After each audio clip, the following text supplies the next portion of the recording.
What if the key to understanding ancient civilizations lies not in their grand monuments or written records, but in the silent language of symbols carved into stone, etched onto parchment, or whispered across generations?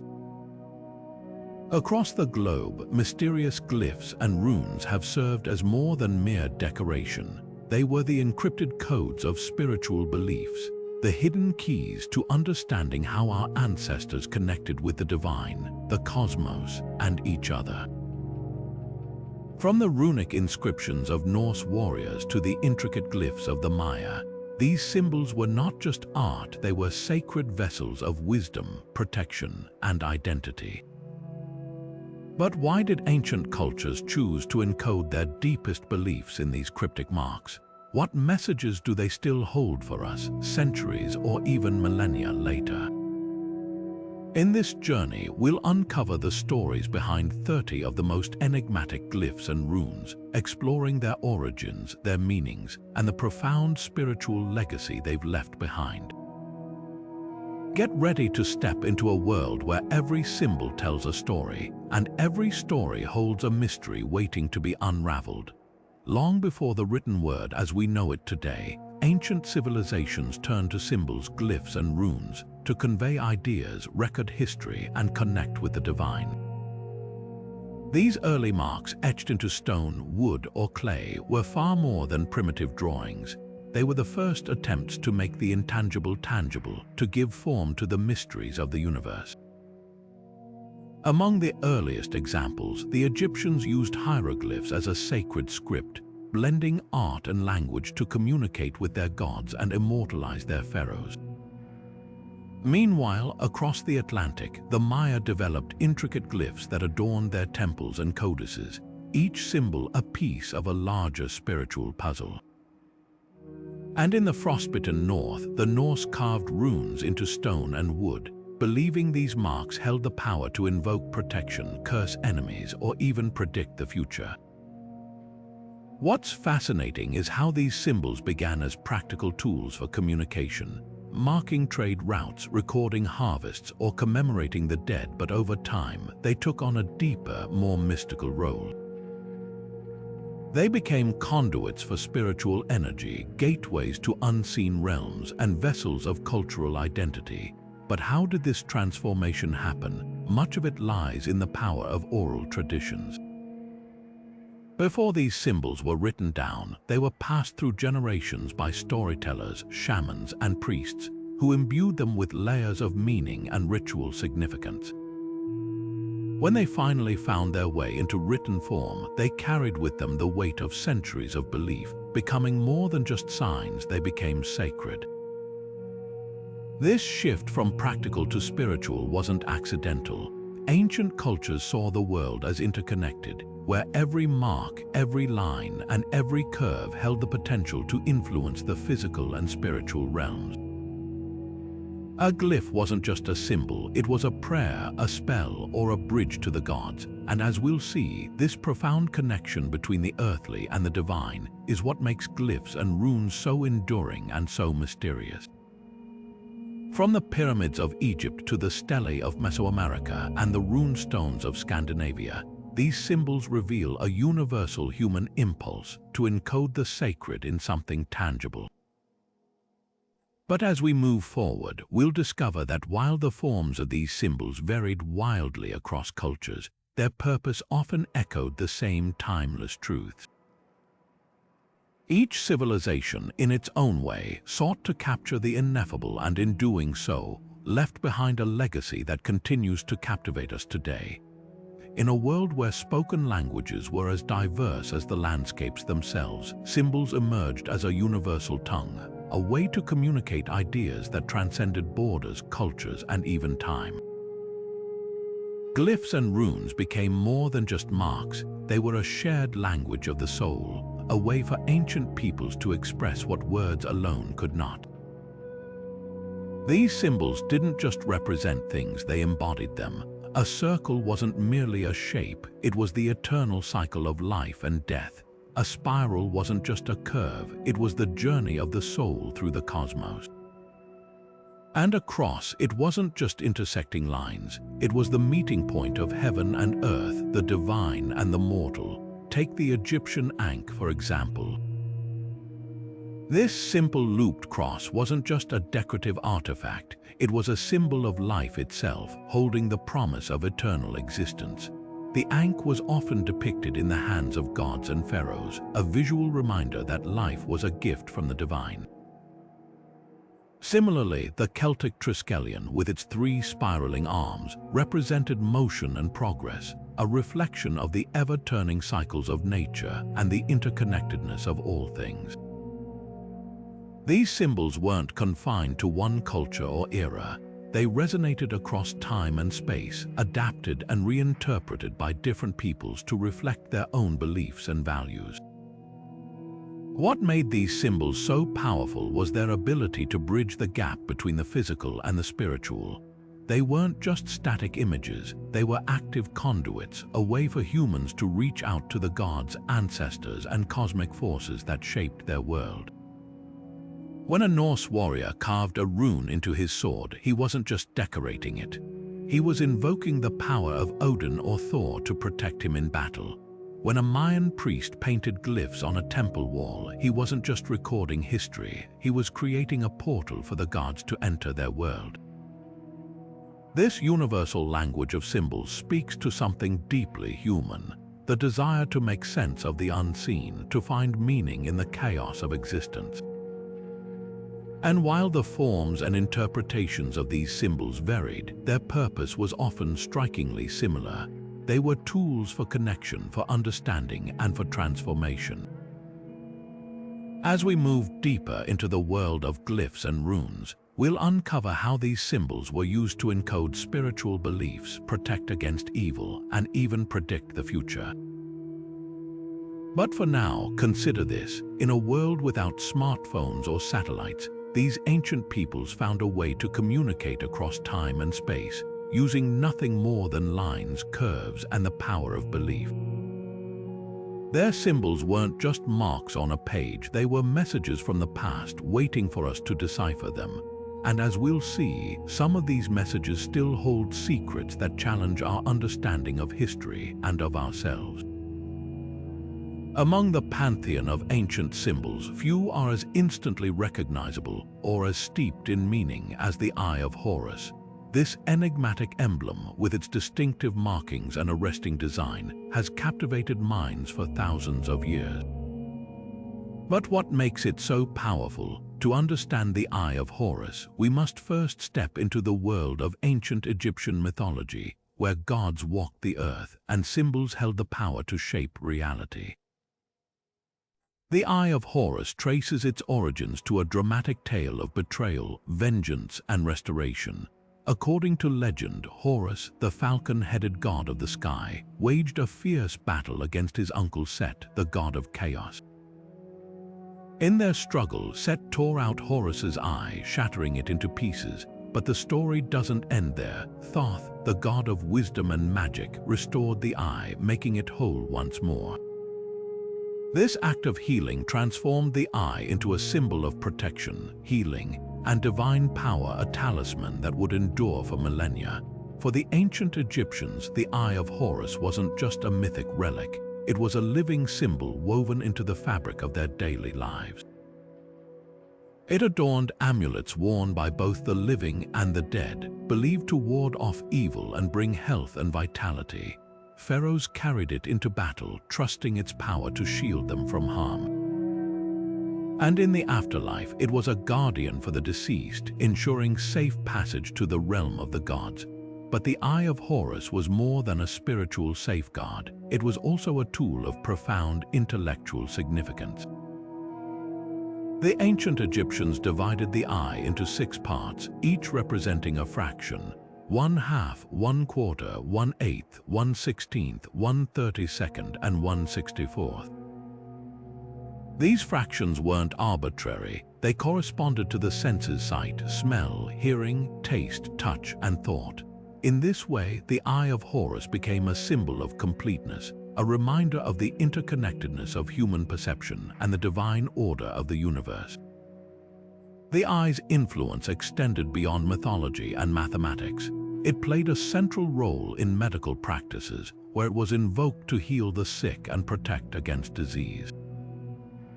Physicians would often use the symbol in their treatments, believing it channeled the healing power of Horus himself. And in spiritual rituals, the eye served as a conduit for divine energy, a way to connect with the gods and harness their favor. What's fascinating is how the Eye of Horus resonates with similar symbols across cultures. From the all-seeing Eye of Providence to the protective Nazar amulets of the Mediterranean, the motif of the eye as a guardian and spiritual conduit appears time and again. This universality speaks to something deeply human, the need to feel watched over, protected, and connected to forces greater than ourselves.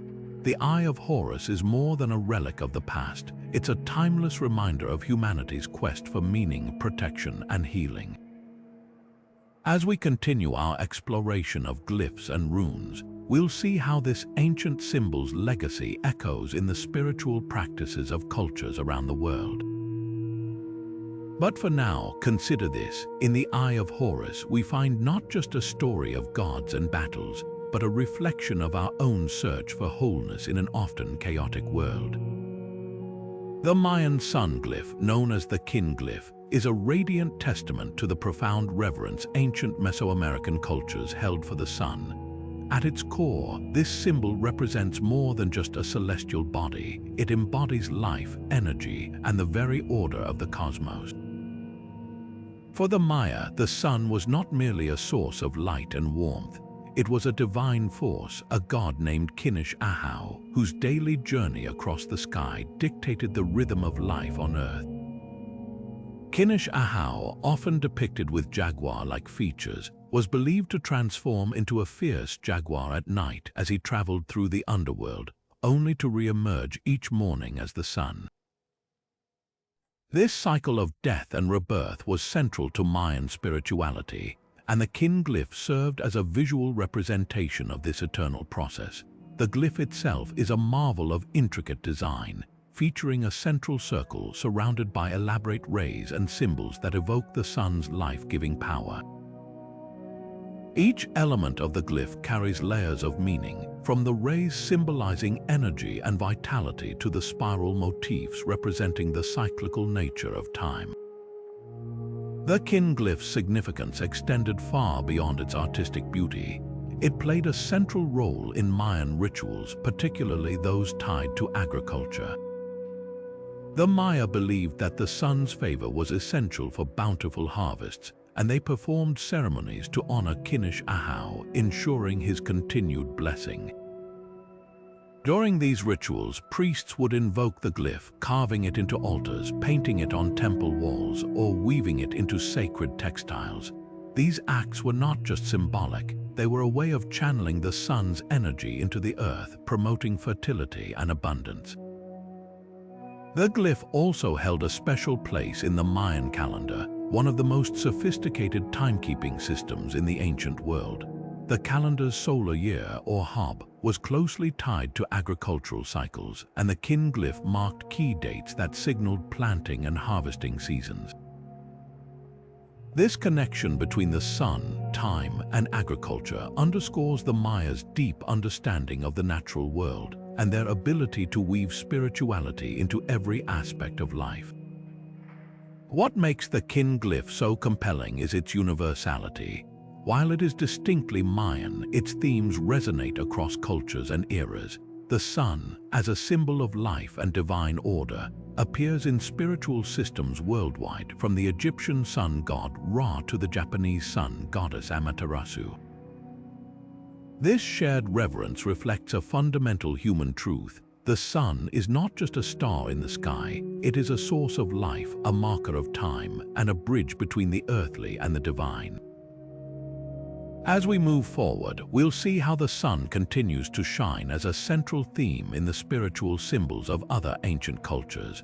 But for now, the Kin Glyph stands as a powerful reminder of the Mayas' ingenuity, their deep connection to the natural world, and their ability to encode profound spiritual truths into a single, radiant symbol.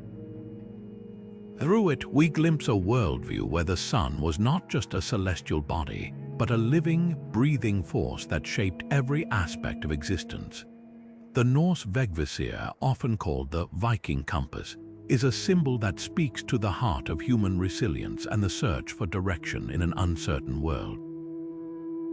Unlike the intricate designs of the Eye of Horus or the radiant complexity of the Mayan Sun Glyph, the Vegvasir is deceptively simple, a circle intersected by 8 radiating arms, each tipped with unique markings. Yet within its straightforward design lies a profound message.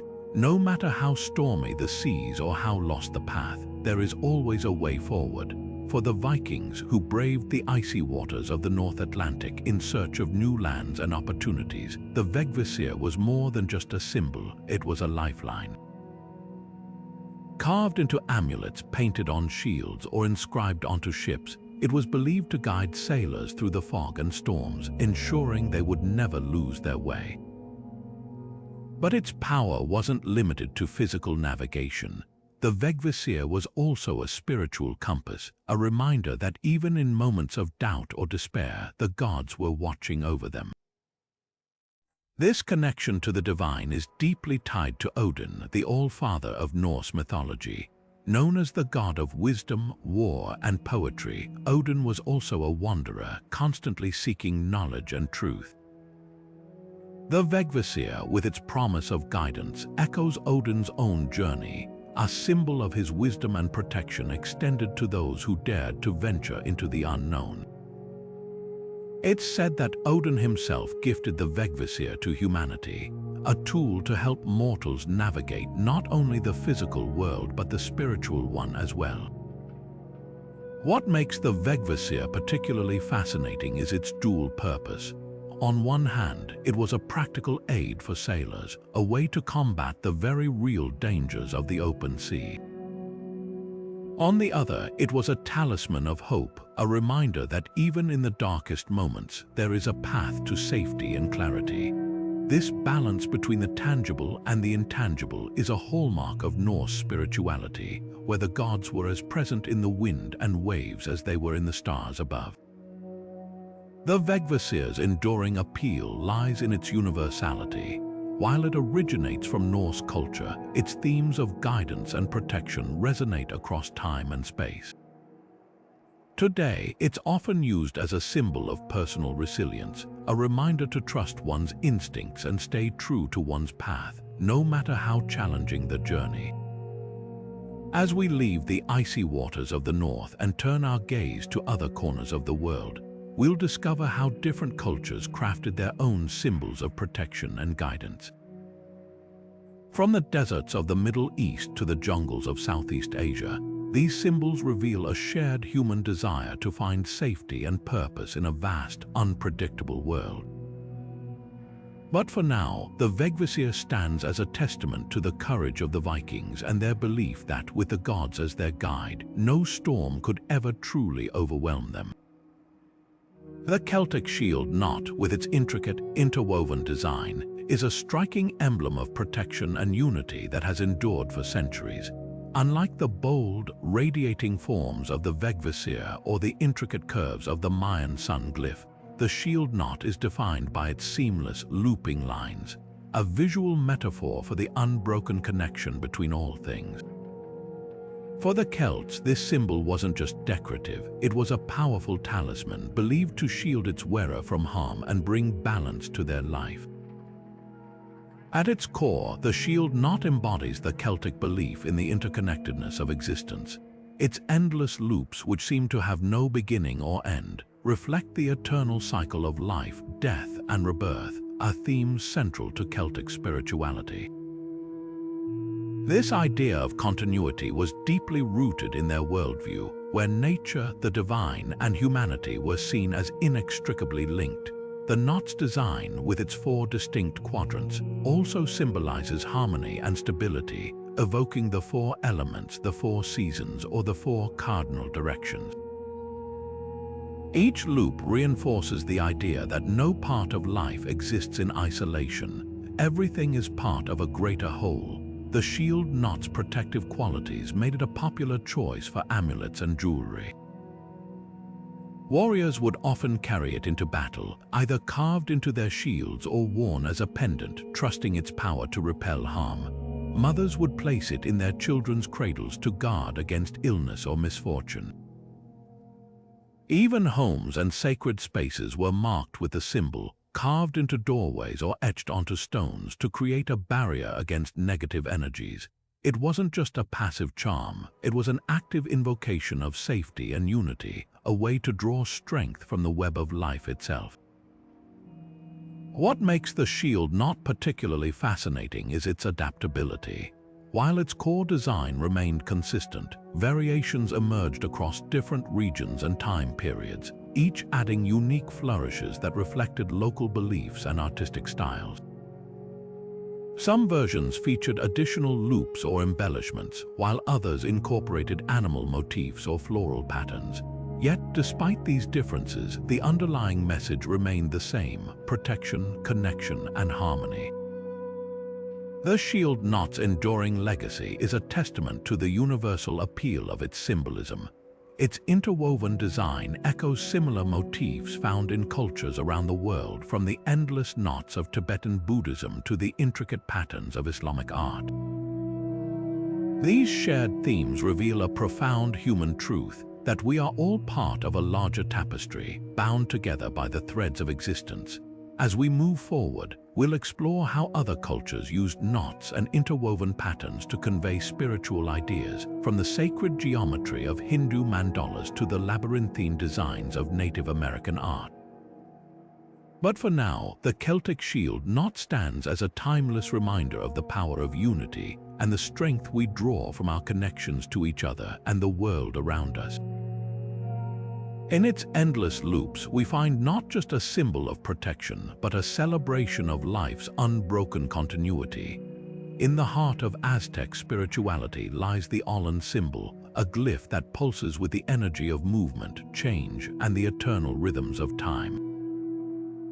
At first glance, its design, a central circle with 4 radiating arms, might seem simple, but each element carries profound meaning. The word Ollen itself translates to movement or earthquake in Nahuatl, the language of the Aztecs, and it embodies the idea that life is in constant flux, a dance of creation and destruction, growth and decay. This symbol is deeply tied to the Aztec calendar, particularly the sun stone, a monumental carving that serves as a cosmic map of the universe. The Ollen glyph appears prominently on the stone, marking the current era, or 5th sun, in which the Aztecs believed they were living. According to their mythology, the world had undergone 4 previous cycles of creation and destruction, each ending in cataclysm. The 5th sun, represented by the Ollen symbol, was said to be sustained by human sacrifice, a grim but essential act to keep the sun moving across the sky and ensure the continuation of life. Quetzalcoatl, the feathered serpent god, plays a central role in the Ollen symbolism. Known as the bringer of knowledge and the patron of arts and learning, Quetzalcoatl was also associated with the wind and the breath of life. The Ollen glyph, with its spiraling arms, echoes the serpent's coils, a visual representation of the god's transformative power.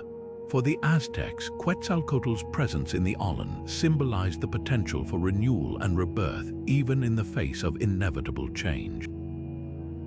The Ollen symbol wasn't just a philosophical concept, it was woven into the fabric of daily life. It marked significant transitions, from the changing of seasons to the passage of individuals through key life stages, such as birth, marriage, and death. Rituals invoking the Ollen often involved dance and music, as movement itself was seen as a sacred act, a way to align with the rhythms of the universe. These ceremonies were not just expressions of faith, they were acts of participation in the cosmic order, a way to ensure harmony between the human and divine realms. What makes the Ollen symbol so compelling is its universal resonance.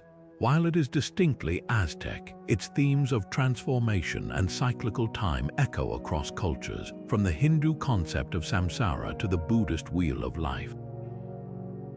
This shared focus on change reflects a fundamental truth: that life is not static but a series of interconnected cycles, each one an opportunity for growth and renewal.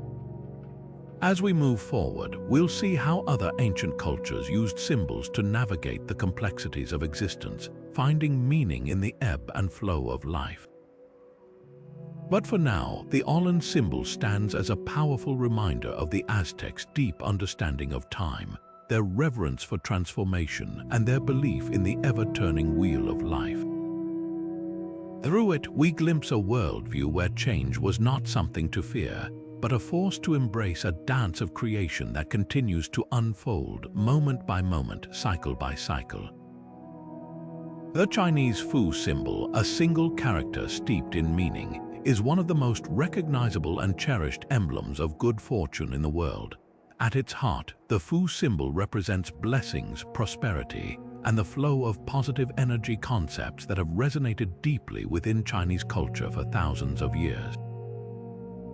Unlike the intricate designs of the Celtic Shield Knot or the dynamic energy of the Aztec Ollin, the Fu symbol is elegantly simple yet profoundly powerful, a testament to the idea that sometimes less is more. Traditionally, the Fu symbol is written in calligraphy, a practice that elevates it from mere writing to an art form. Calligraphers pour their skill and intention into each stroke, believing that the act of creation itself imbues the symbol with energy.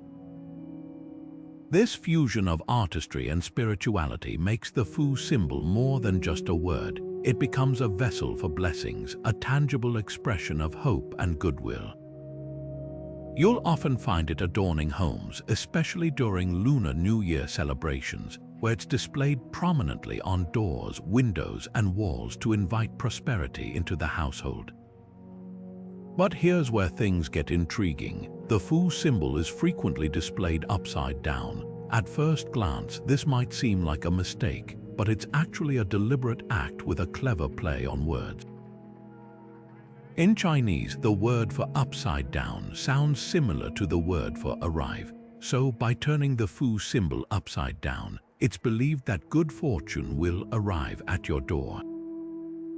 This clever linguistic twist adds a layer of cultural richness to the symbol, transforming it into a dynamic expression of anticipation and joy.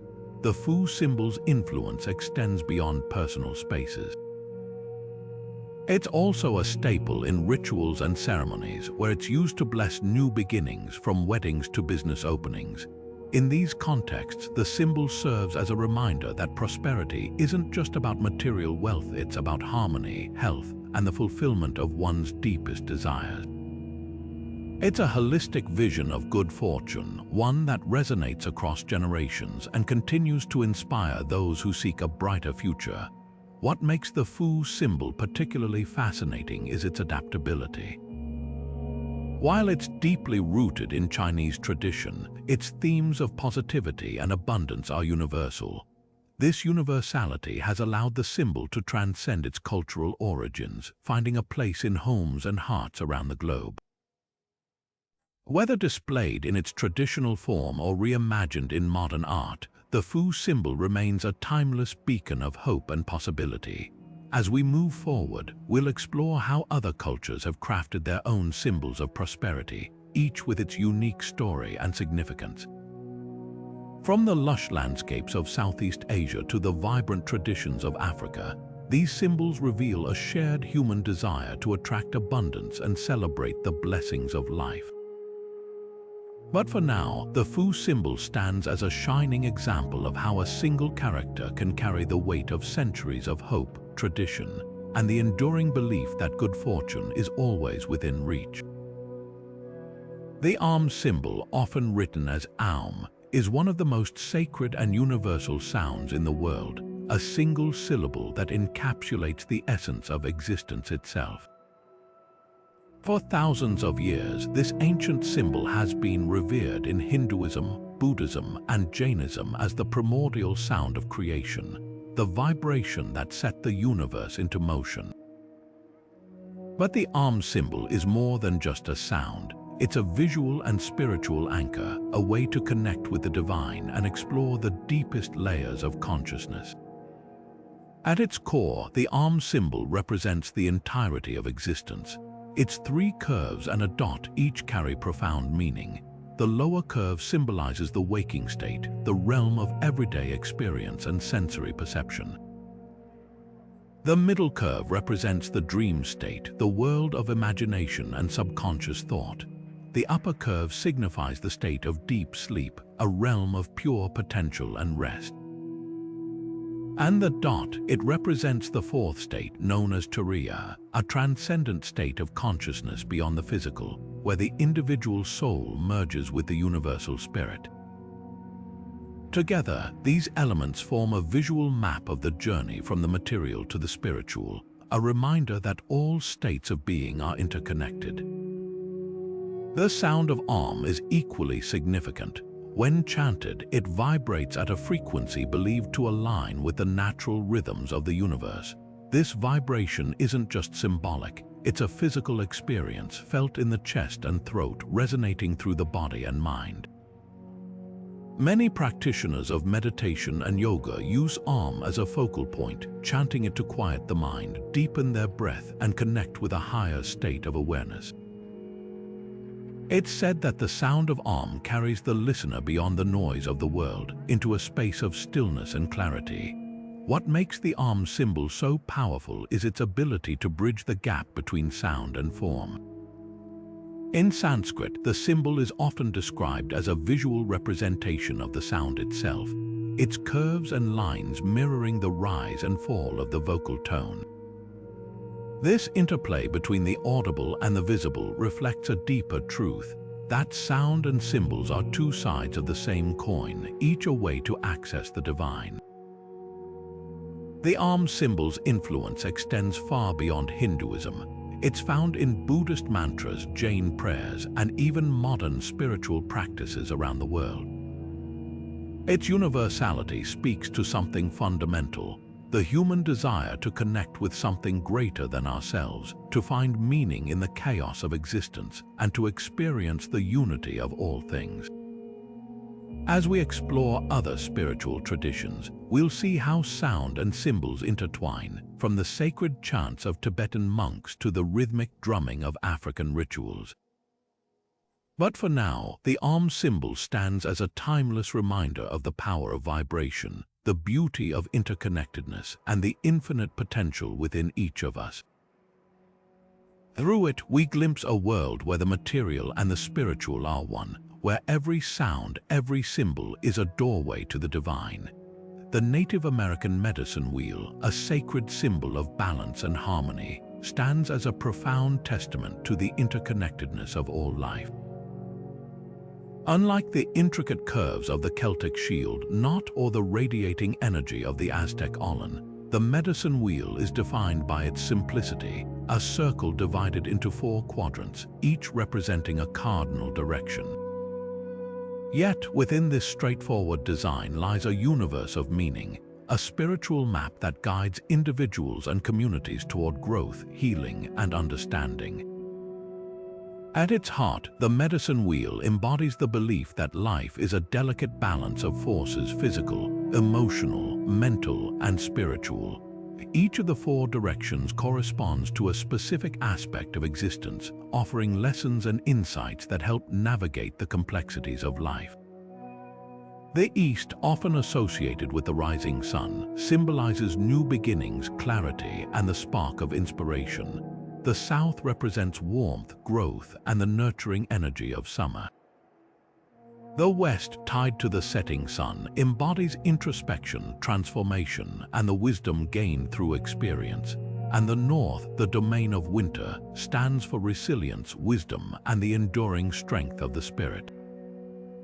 The medicine wheel isn't just a philosophical tool, it's a living symbol, deeply integrated into Native American rituals and ceremonies. During vision quests, individuals might sit within the wheel, meditating on its teachings to gain clarity and purpose. In healing rituals, the wheel serves as a focal point, helping to align the body and spirit with the natural world. And in communal gatherings, it fosters unity, reminding participants that every individual, like every direction, plays a vital role in the greater whole. One of the most striking aspects of the medicine wheel is its adaptability.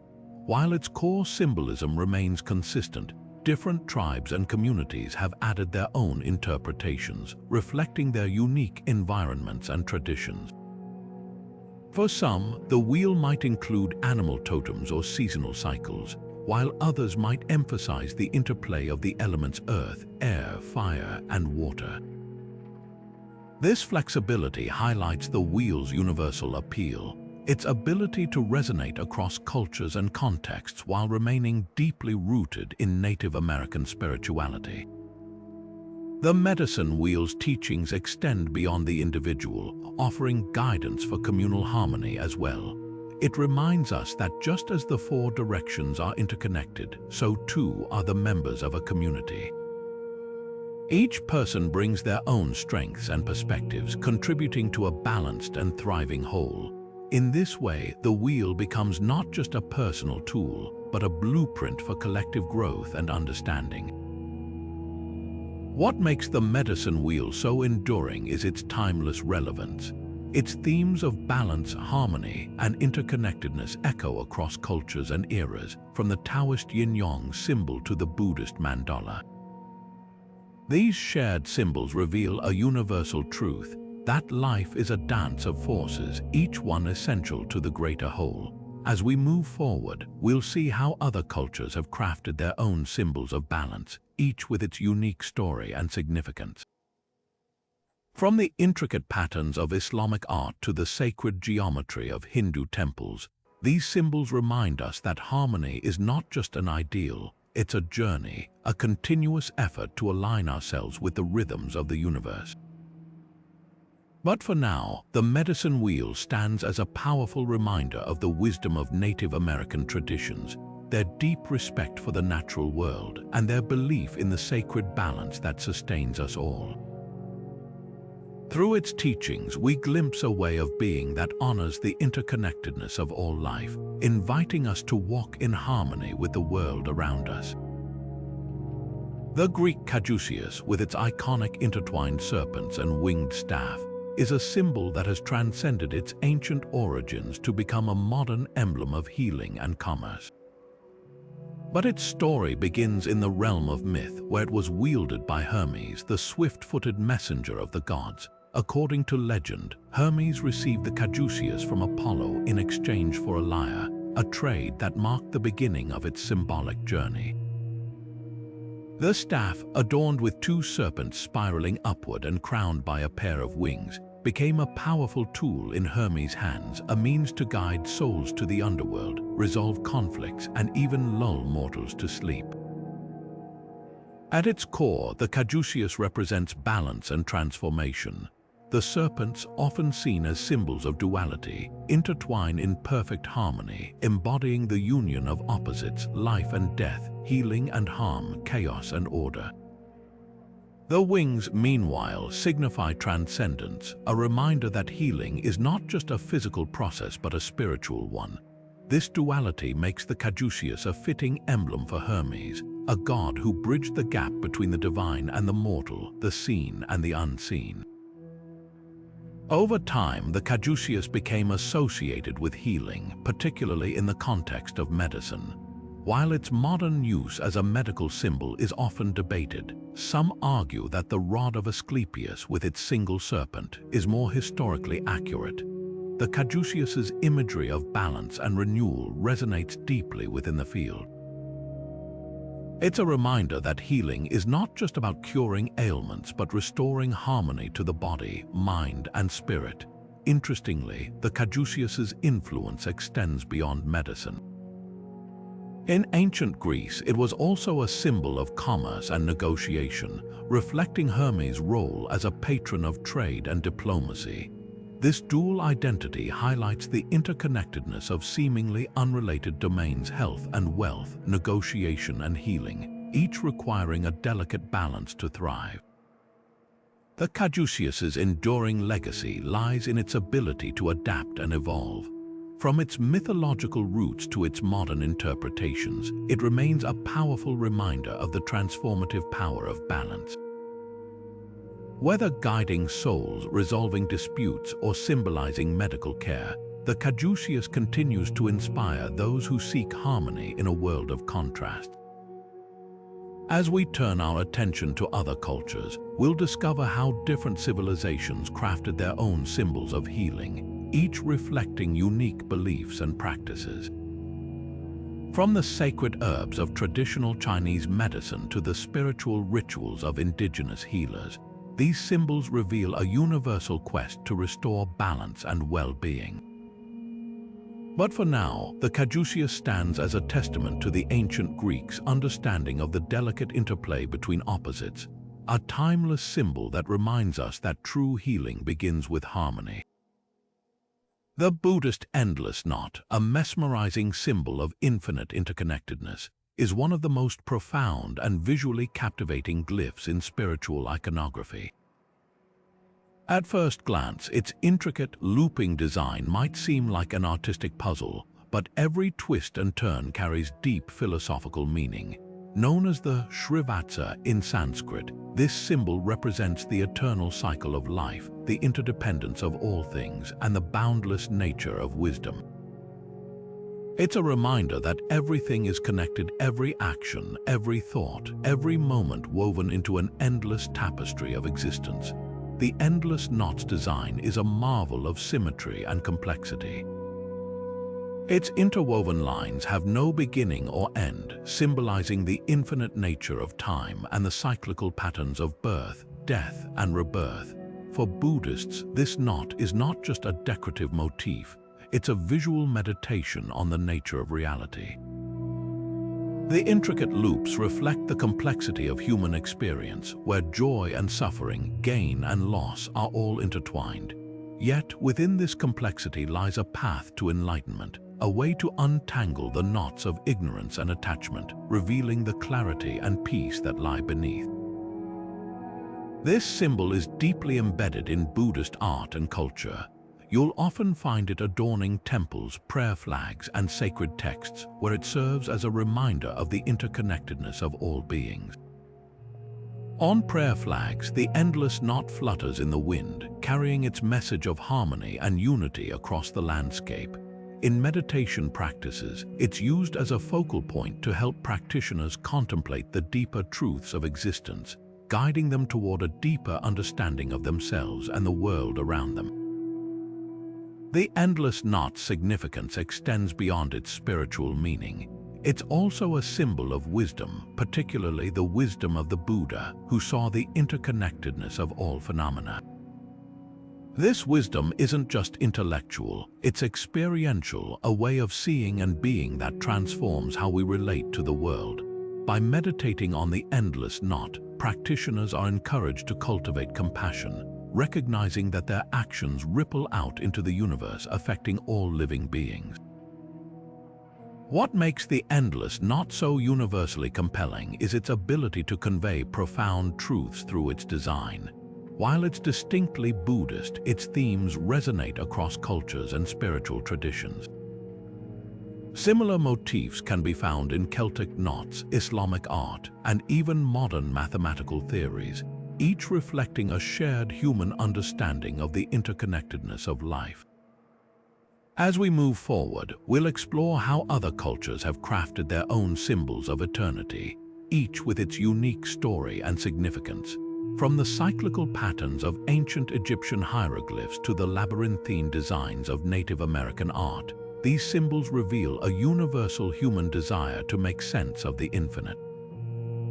But for now, the Buddhist endless knot stands as a timeless emblem of wisdom, connection, and the eternal dance of existence.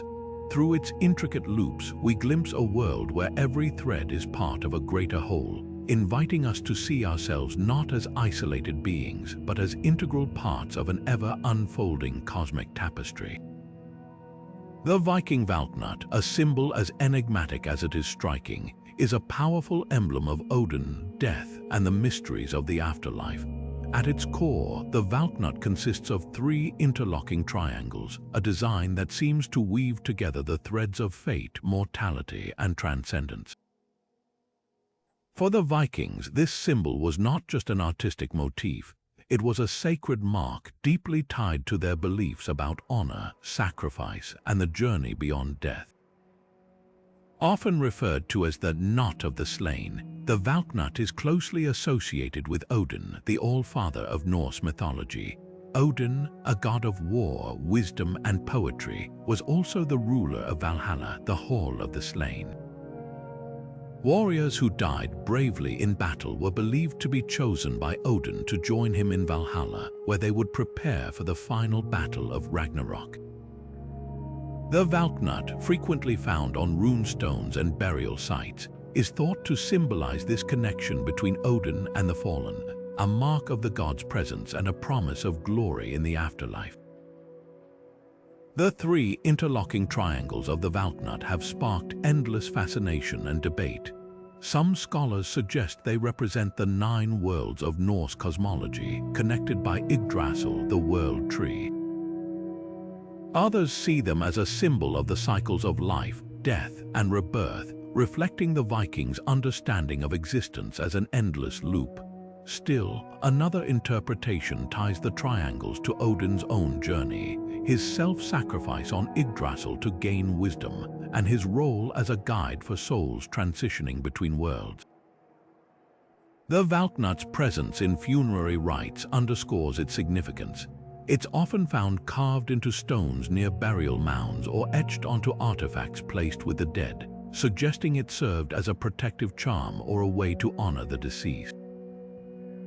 For warriors, the Valknut was a symbol of courage and loyalty, a reminder that death in battle was not an end but a passage to something greater. What makes the Valknut so compelling is its layered symbolism. It's not just a mark of death, it's a celebration of life's impermanence and the eternal bond between the living and the dead. This duality resonates with similar symbols across cultures, from the Egyptian Ankh to the Celtic Triskel, each reflecting a universal human fascination with the mysteries of the afterlife. As we move forward, we'll see how other civilizations grappled with the concept of life after death, crafting symbols that offered comfort, guidance, and hope. But for now, the Valknut stands as a testament to the Vikings' complex understanding of mortality, their belief that death was not an end, but a gateway to a greater destiny. In its interlocking triangles, we find not just a symbol of the afterlife, but a profound meditation on the courage it takes to face the unknown and the eternal bonds that connect us all. The Egyptian scarab, a humble beetle elevated to the status of a divine symbol, is one of the most enduring emblems of ancient Egypt. At first glance, it might seem unusual for a civilization renowned for its grandeur to venerate such a small creature, but the scarab's significance lies not in its size but in its behavior. This beetle, known for rolling balls of dung across the ground, became a powerful metaphor for the sun's journey across the sky, a daily cycle of death and rebirth that lay at the heart of Egyptian spirituality. The scarab, or Kepa in Egyptian, was closely associated with Ra, the sun god who traveled through the heavens by day and the underworld by night. Just as the scarab rolled its ball of dung, Ra was believed to roll the sun across the sky, bringing light and life to the world. This connection made the scarab a symbol of transformation, renewal, and eternal life. It wasn't just a creature of the earth, it was a celestial messenger embodying the cyclical nature of existence. This symbolism found its way into nearly every aspect of Egyptian life. Scarab amulets, often carved from stone or molded from faience, were worn by the living and placed with the dead. For the living, they served as talismans of protection and good fortune, believed to harness the transformative energy of the sun. For the deceased, they were essential companions on the journey to the afterlife. Inscribed with spells or the names of gods, these amulets were placed over the heart during mummification, ensuring the deceased's safe passage through the trials of the underworld and their eventual rebirth into eternal life. The scarab's influence extended beyond amulets. It adorned jewelry, seals, and even architectural elements, its image a constant reminder of the sun's life-giving power. In funerary art, scarabs were often depicted with outstretched wings, symbolizing the soul's ascent to the heavens. These winged scarabs, known as kepri, were visual prayers for resurrection, their imagery a bridge between the earthly and the divine. What makes the scarab so fascinating is how it transforms the mundane into the sacred. A beetle rolling a ball of dung becomes a cosmic symbol, a reminder that even the smallest actions can hold profound meaning. This ability to find the extraordinary in the ordinary is a hallmark of Egyptian spirituality, a worldview that saw the divine in every aspect of life. As we leave the banks of the Nile and turn our gaze to other cultures, we'll discover how symbols of rebirth and transformation took on different forms, from the phoenix of Greek mythology to the lotus of Buddhist tradition. But for now, the scarab stands as a testament to the Egyptians' deep reverence for the cycles of life, their belief in the power of renewal, and their unwavering faith in the sun's eternal journey. Through this humble beetle, we glimpse a civilization that saw the world not as a static place, but as a dynamic, ever-renewing tapestry of existence. Among the many symbols that celebrate the natural world, few are as evocative or as deeply rooted in spiritual tradition as the Celtic tree of life. With its intricate, interwoven branches and roots, this ancient glyph is more than just a beautiful design. It's a profound representation of connection, growth, and the eternal cycles of nature. For the Celts, who lived in harmony with the land, the tree of life wasn't just a symbol. It was a living reminder of their place within the web of existence. At the heart of the Celtic tree of life lies a simple yet powerful idea that all life is interconnected. The tree's roots, deeply embedded in the earth, represent the underworld and the realm of the ancestors where wisdom and tradition are stored. Its trunk, rising firmly from the ground, symbolizes the earthly realm, the here and now where life unfolds in all its complexity, and its branches, reaching skyward, evoke the heavens, the realm of the divine and the infinite. Together, these elements form a visual metaphor for the unity of all things, a reminder that every part of existence is bound together in a delicate, ever-evolving balance. This concept of interconnectedness made the tree of life a central motif in Celtic art, jewelry, and spiritual practices. You'll often find it carved into stone monuments, etched onto shields, or woven into intricate knotwork designs. Each rendition carries the same message, that life is a tapestry of relationships where every thread, every root, every branch plays a vital role. For the Celts, wearing or creating these symbols wasn't just an act of artistry. It was a way to honor the natural world and affirm their connection to it. The tree of life also held deep spiritual significance. It was seen as a source of wisdom, a living link between the human and the divine. In Celtic mythology, trees were often regarded as sacred beings, their roots and branches serving as conduits for spiritual energy. Rituals performed beneath their canopies were thought to draw strength and clarity from the earth and sky, bridging the gap between the physical and the metaphysical. Even today, the tree of life remains a powerful symbol in modern spiritual practices, its timeless message of unity and growth resonating with those who seek a deeper connection to the world around them. What makes the Celtic tree of life so compelling is its universality. While it is distinctly Celtic, its themes echo across cultures and eras. From the Norse world tree Yggdrasil to the Bodhi tree under which the Buddha attained enlightenment, trees have long been revered as symbols of life, wisdom, and transcendence. This shared reverence reflects a fundamental truth, that trees are not just part of the landscape, they are living symbols of the cycles of existence, standing as silent witnesses to the passage of time and the resilience of life. As we move forward, we'll explore how other spiritual traditions have honored the sacredness of trees, each weaving their own stories and meanings into their branches and roots. But for now, the Celtic tree of life stands as a timeless reminder of our place within the natural world, a world where every root, every branch, and every leaf is part of a greater whole. Through its enduring symbolism, we glimpse a way of being that celebrates connection, growth, and the endless cycles of life. The Japanese Inso, a single, hand-drawn circle, is one of the most profound and minimalist symbols in spiritual art. At first glance, its simplicity might seem unremarkable, just a circle after all. But within that single stroke lies a universe of meaning, a meditation on enlightenment, the infinite, and the beauty of imperfection. For practitioners of Zen Buddhism, the Inso is more than an artistic exercise. It's a spiritual practice, a mirror of the mind, and a window into the present moment. The act of creating an Inso is deeply intentional. Using a brush and ink, the artist draws the circle in one fluid, uninterrupted motion. There's no erasing, no second chances.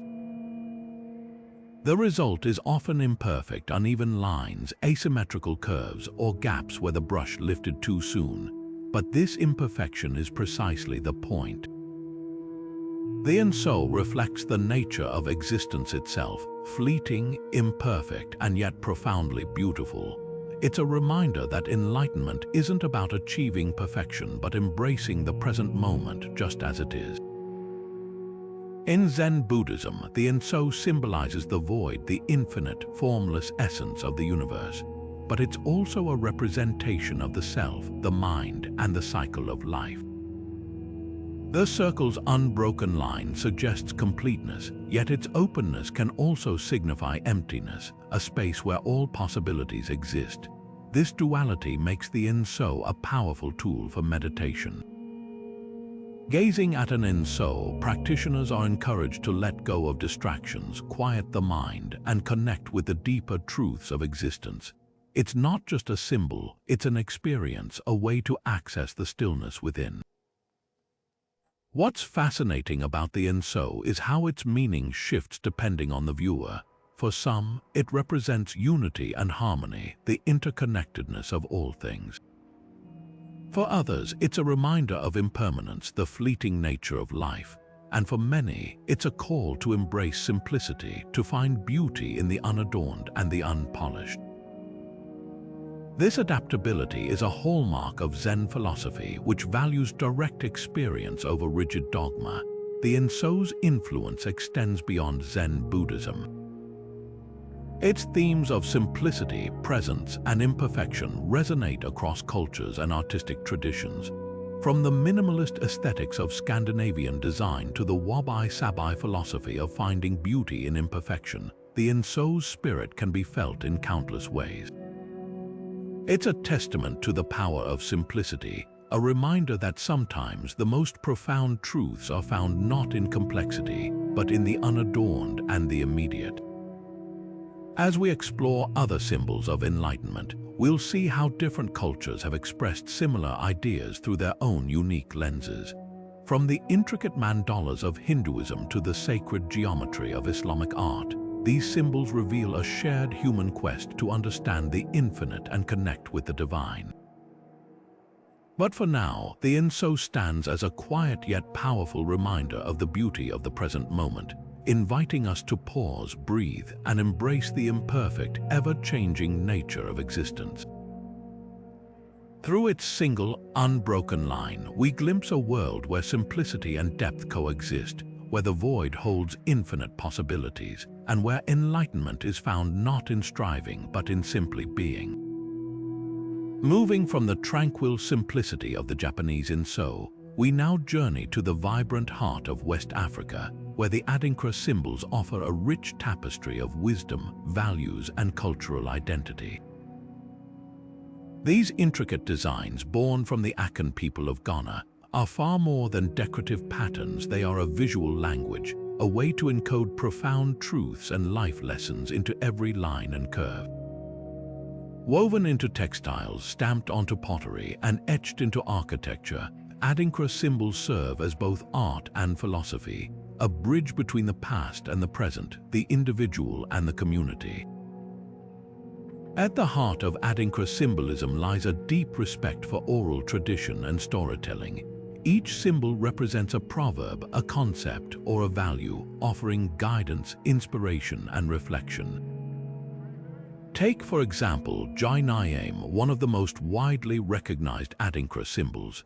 Its name translates to "except for God," and its design, a swirling, interconnected pattern, symbolizes the omnipotence and omnipresence of the divine. For the Akan people, Jai Nyame is a reminder of humility and faith, a recognition that all power and wisdom flow from a higher source. It's a symbol that transcends time, appearing on everything from royal garments to modern-day logos, its message as relevant today as it was centuries ago. Another powerful symbol is Sankofa, which depicts a bird turning its head to grasp an egg from its back. The name translates to "return and fetch it," a poignant reminder to learn from the past to build a better future. Sankofa embodies the idea that wisdom lies in reflection, that the lessons of history are not to be forgotten but carried forward. This symbol is often used in educational settings and community projects, a visual call to honor traditions while embracing progress. What makes Adinkra symbols so captivating is their ability to distill complex ideas into simple, elegant forms. Each symbol is a story, a piece of advice, or a moral principle waiting to be unpacked and understood. They're not just static images, they're conversation starters, tools for teaching, and sources of inspiration. In Akan culture, wearing or displaying these symbols is a way to carry wisdom with you, to keep the lessons of the ancestors close at hand. The use of Adinkra symbols isn't limited to personal adornment. They're also a cornerstone of communal identity, appearing in public spaces, ceremonial objects, and even modern art. Their versatility speaks to their enduring relevance, their ability to adapt to new contexts while retaining their core meanings. In a world that often feels fragmented, Adinkra symbols offer a reminder of the power of shared values and collective wisdom. As we prepare to explore symbols of wisdom in other cultures, let's take a moment to reflect on what makes Adinkra symbols so unique. They're not just a collection of designs, they're a living tradition, a way to connect with the past, navigate the present, and envision the future. Through their intricate patterns and profound meanings, they invite us to see the world not as a collection of isolated moments, but as a web of interconnected stories, each one offering its own lessons and insights. With this in mind, let's turn our attention to other corners of the globe, where symbols of wisdom take on new forms and meanings, each one a testament to humanity's endless quest for understanding and connection. From the vibrant wisdom of Adinkra symbols, we now turn to the ancient sands of Mesopotamia, where the winged disc soars as a timeless emblem of divine authority and celestial power. This striking symbol, with its outstretched wings and radiant central disc, is more than an artistic motif. It's a visual testament to the intertwined relationship between gods, kings, and the cosmos. For the Mesopotamians, the winged disc was a sacred bridge between the earthly and the divine, a symbol that spoke of protection, sovereignty, and the eternal journey of the sun. At the heart of the winged disc lies a powerful connection to the sun and the gods who ruled the heavens. The central disc, often interpreted as a representation of the sun, radiates with solar energy, symbolizing light, life, and divine order. Surrounding it, the outstretched wings evoke both protection and transcendence, as if the heavens themselves were sheltering those below. This imagery was deeply tied to deities like Ashur, the supreme god of the Assyrian Empire, and Shamash, the Mesopotamian god of justice and the sun. For these gods, the winged disc was more than a symbol. It was a manifestation of their presence, a way to assert their authority and benevolence over the mortal realm. The winged disk's prominence in royal iconography underscores its significance. Kings and rulers frequently incorporated the symbol into their seals, monuments, and palaces, using it to legitimize their rule and align themselves with the divine. When a king's image appeared alongside the winged disk, it wasn't just a decorative flourish. It was a declaration of divine favor, a visual claim that the ruler was chosen and protected by the gods. This connection between the celestial and the royal elevated the winged disk to a symbol of universal order, a reminder that the king's authority was not just earthly but divinely ordained. What makes the winged disk particularly fascinating is its layered symbolism. The wings, often adorned with intricate patterns, represent the sun's journey across the sky, a daily cycle of renewal and rebirth. The disk, meanwhile, embodies the life-giving power of the sun, a source of warmth, light, and justice. Together, these elements create a powerful narrative of divine oversight, a celestial force that watches over the land and ensures its prosperity. The winged disk's influence extended beyond Mesopotamia, finding echoes in the art and spirituality of neighboring cultures. From the Egyptian sun disk of Ra to the Persian Faravaha, the motif of the winged sun became a universal symbol of divine protection and cosmic order. This shared imagery reflects a profound truth, that the sun, as a source of life and light, has been revered across cultures and eras, its journey through the sky a constant reminder of the divine presence in our world. As we prepare to explore other solar symbols in spiritual traditions, let's take a moment to appreciate the winged disk's enduring legacy. It's not just a relic of the past, it's a reminder of humanity's timeless quest to connect with the divine, to find meaning in the cycles of nature, and to seek protection and guidance from forces greater than ourselves. Through its radiant wings and shining disk, we glimpse a world where the heavens and the earth are deeply intertwined, where the divine is not distant but ever present, watching over us with the light of the sun. With this in mind, let's turn our gaze to other cultures where the sun's journey across the sky inspired symbols of hope, renewal, and spiritual connection, each one a testament to the universal power of the celestial realm. The Slavic Colovrat, a symbol as dynamic as the sun itself, is one of the most striking and enduring emblems of ancient Slavic spirituality. At its core, the Colovrat, often depicted as a wheel with radiating arms, embodies the eternal motion of the cosmos, the cycles of nature, and the unyielding power of the sun. For the Slavic peoples, this symbol wasn't just an artistic motif. It was a sacred representation of life's endless rhythms, a reminder that everything moves in a perpetual dance of creation and renewal. The Colovrat's design, with its curved arms spiraling outward from a central point, evokes the image of a spinning wheel or the sun's rays breaking through the horizon. This resemblance is no coincidence. In Slavic cosmology, the sun was a vital force, a source of light, warmth, and life. The Colovrat became a visual expression of this solar energy, its arms symbolizing the sun's journey across the sky and the turning of the seasons.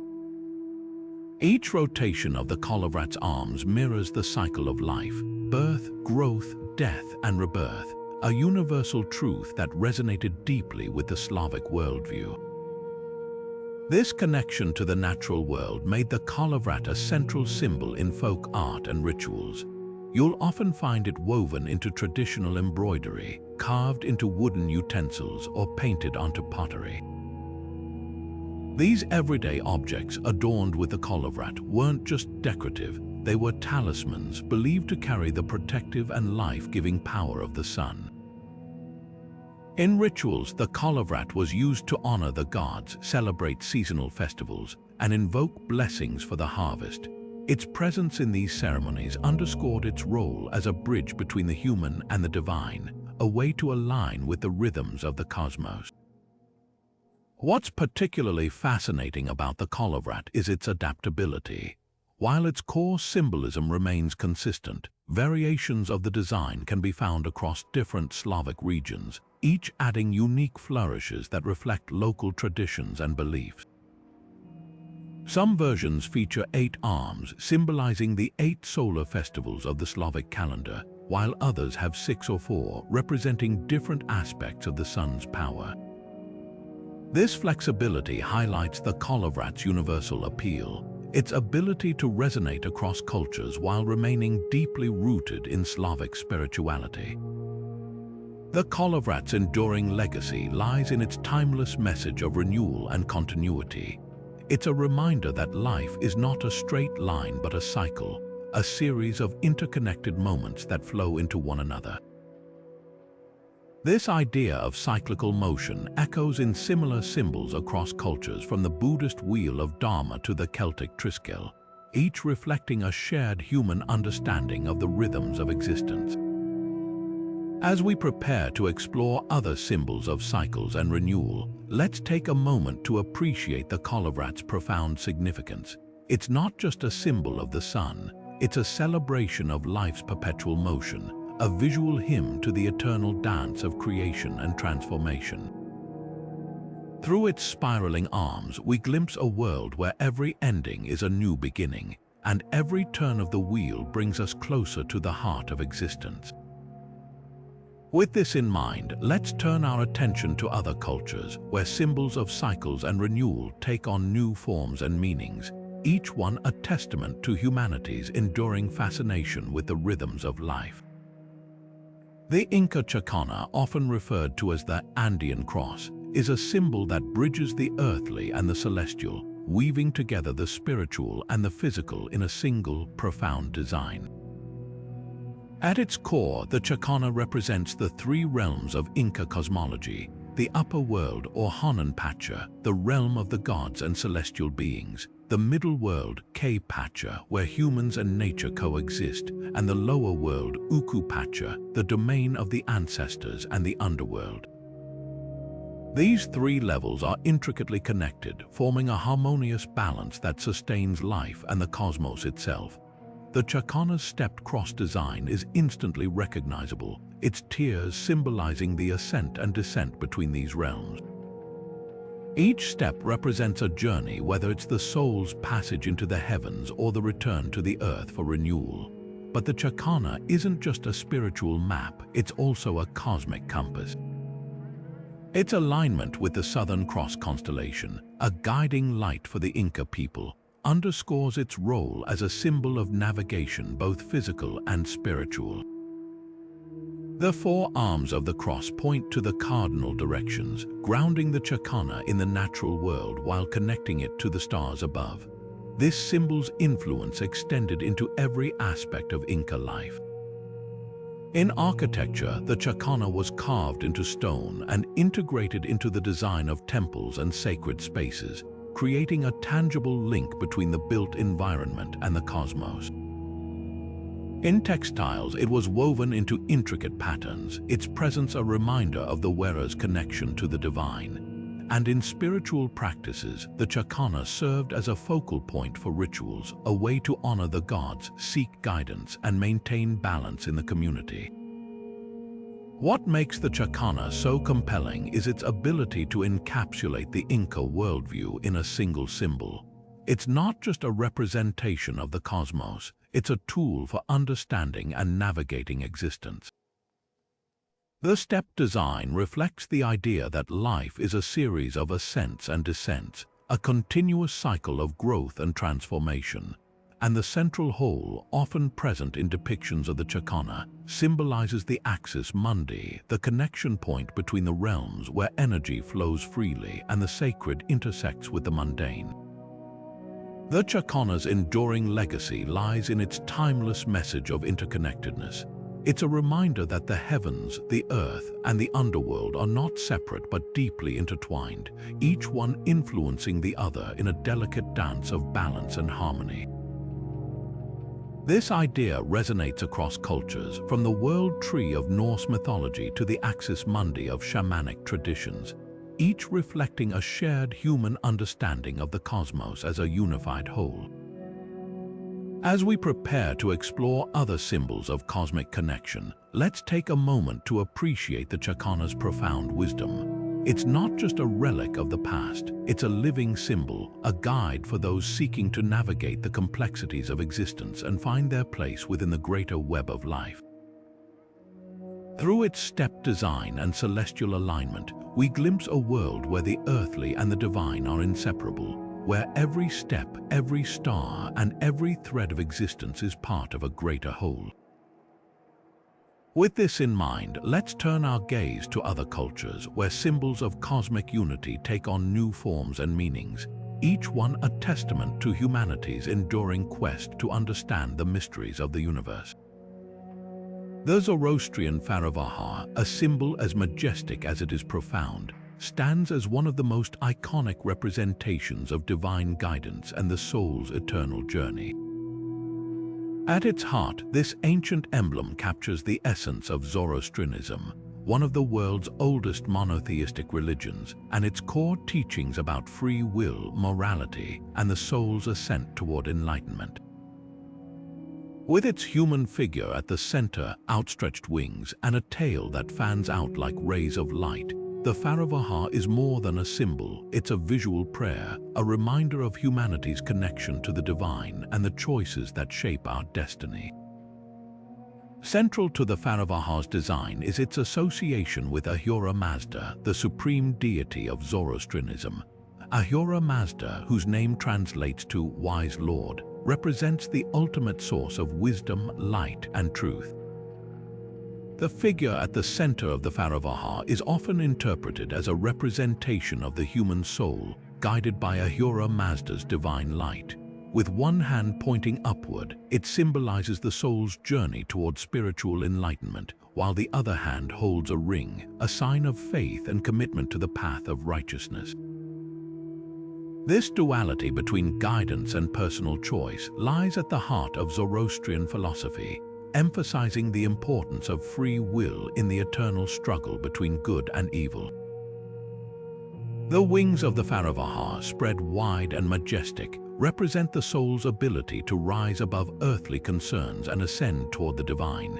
Each feather is often said to symbolize a virtue, truth, righteousness, and wisdom qualities that guide individuals on their spiritual path. The tail, with its three distinct layers, mirrors the wings but points downward, a reminder of the balance between the spiritual and the material. It suggests that while the soul strives for enlightenment, it remains rooted in the physical world, where the battle between good and evil plays out in daily life.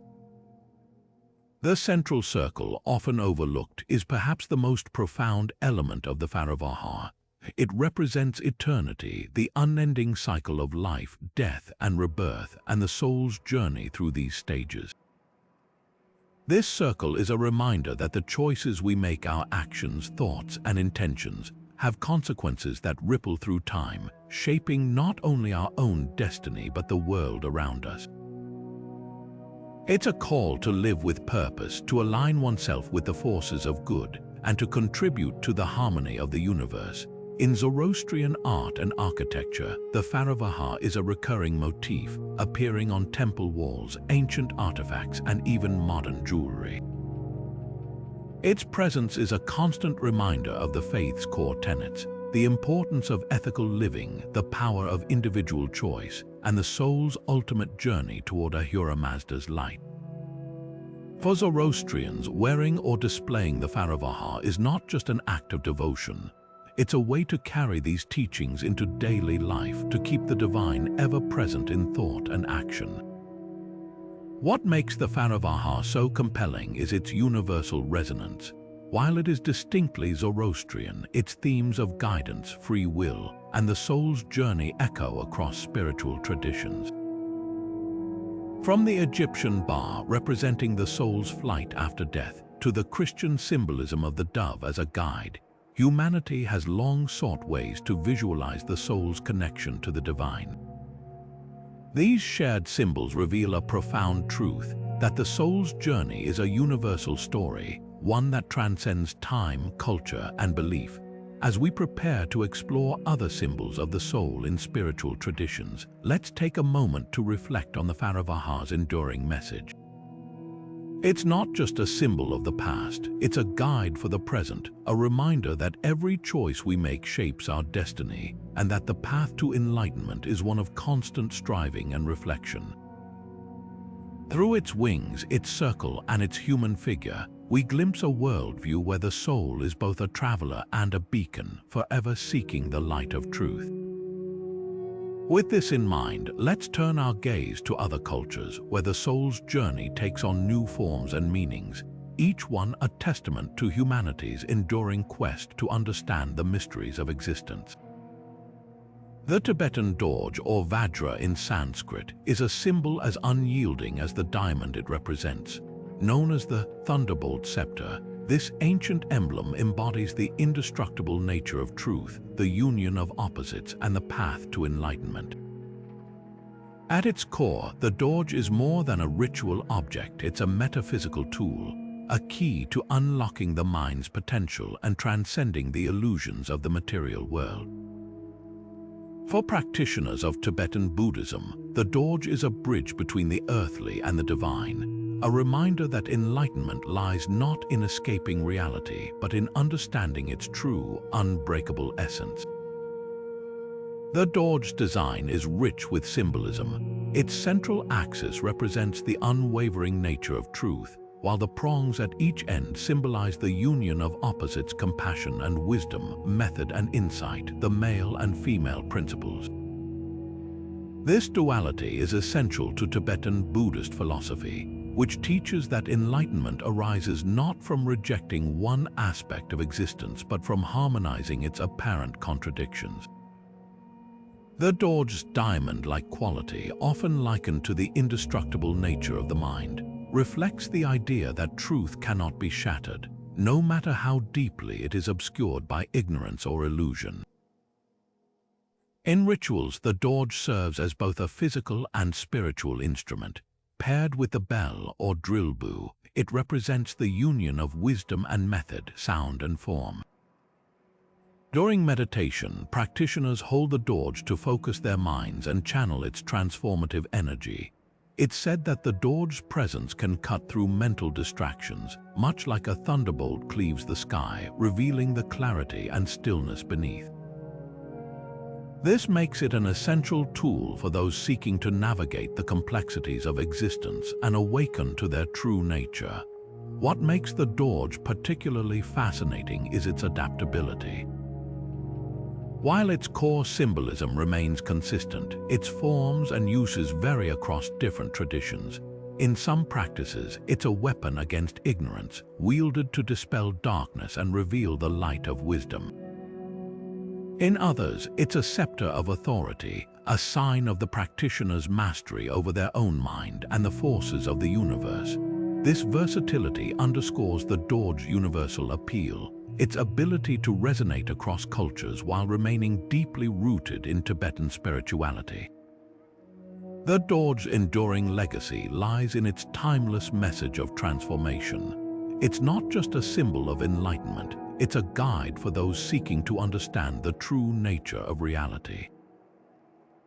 Its diamond-like essence reminds us that the mind, like the Dorje, is unbreakable, a wellspring of potential waiting to be realized. Through its teachings and rituals, the Dorje invites us to see the world not as a collection of fragmented experiences, but as a unified whole, where every contradiction is an opportunity for growth and every moment a step toward enlightenment. As we prepare to explore other symbols of enlightenment, let's take a moment to appreciate the Dorje's profound wisdom. It's not just a relic of the past, it's a living symbol, a guide for those navigating the complexities of existence and seeking to awaken to their true nature. Through its indestructible form and transformative power, we glimpse a path where the mind's potential is limitless and the truth, like the Dorje itself, remains unshakable. With this in mind, let's turn our gaze to other cultures where symbols of enlightenment take on new forms and meanings, each one a testament to humanity's enduring quest to understand the mysteries of existence and awaken to the light within. From the indestructible wisdom of the Tibetan Dorje, we now journey to the lush, vibrant landscapes of Polynesia, where the tiki stands as a powerful symbol of protection, fertility, and the sacred bond between humans and their ancestors. With its bold, human-like features, oversized eyes, a broad nose, and a commanding presence, the tiki is more than just an artistic motif. It's a spiritual guardian, a bridge between the earthly and the divine. For the Polynesian people, these carved figures were not mere decorations. They were living embodiments of the gods and ancestors, watching over their communities and guiding them through the challenges of life. The tiki's origins are deeply rooted in Polynesian mythology, where it is often associated with the first man, created by the gods themselves. According to legend, the tiki represents both the creator and the created, a symbol of humanity's divine origins and its ongoing connection to the spiritual realm. This duality makes the tiki a profoundly versatile symbol, appearing in various forms across Polynesian culture, carved into wooden statues, etched into stone, or inked into tattoos. Each representation carries the same core meaning, a reminder of the protective and life-giving power of the gods and ancestors. In traditional Polynesian society, tikis were placed at the entrances of villages, homes, and sacred spaces to ward off evil spirits and invite blessings. Their imposing presence was believed to deter malevolent forces while attracting the favor of the gods. Similarly, tattoos featuring tiki designs were more than body art. They were spiritual armor imbued with the energy of protection and strength. These tattoos often told stories of the wearer's lineage, connecting them to their ancestors and the divine in a deeply personal way. What makes the tiki particularly fascinating is its ability to embody multiple roles. It's a guardian protecting the living from harm. It's a symbol of fertility, ensuring the continuation of life and community. And it's a conduit for ancestral wisdom, offering guidance and support to those who honor it. This multifaceted nature reflects the Polynesian worldview, where the gods and ancestors are ever present, their influence shaping every aspect of daily life. The tiki's human-like form is key to its symbolism. Its exaggerated features are not just artistic choices, they are deliberate expressions of its spiritual power. The large eyes, for example, are said to see into both the physical and spiritual worlds, while the broad mouth and nose represent the breath of life, the vital force that animates all beings. Together, these features create a powerful image of a being that is both human and divine, a reminder that the sacred is never far from the everyday. As we prepare to explore symbols of ancestral connection in other cultures, let's take a moment to appreciate the tiki's enduring legacy. It's not just a relic of the past, it's a living symbol, a testament to the Polynesian people's deep respect for their ancestors and their belief in the protective power of the divine. Through its commanding presence and rich symbolism, we glimpse a world where the human and the divine are deeply intertwined, where every carving, every tattoo, and every ritual is a celebration of the bonds that connect us to the past, the present, and the sacred. With this in mind, let's turn our attention to other cultures, where symbols of ancestral connection take on new forms and meanings, each one a testament to humanity's enduring quest to honor those who came before and draw strength from their wisdom. The Sumerian cuneiform, etched into clay tablets over 5,000 years ago, marks one of humanity's first attempts to record not just the mundane but the divine. This ancient writing system, born in the fertile lands of Mesopotamia, was far more than a tool for trade or governance. It became a sacred language, a way to immortalize prayers, hymns, and the intricate relationships between humans and their gods. From the bustling temples of Uruk to the quiet chambers of scribes, cuneiform shaped how spiritual beliefs were understood, preserved, and transmitted across generations.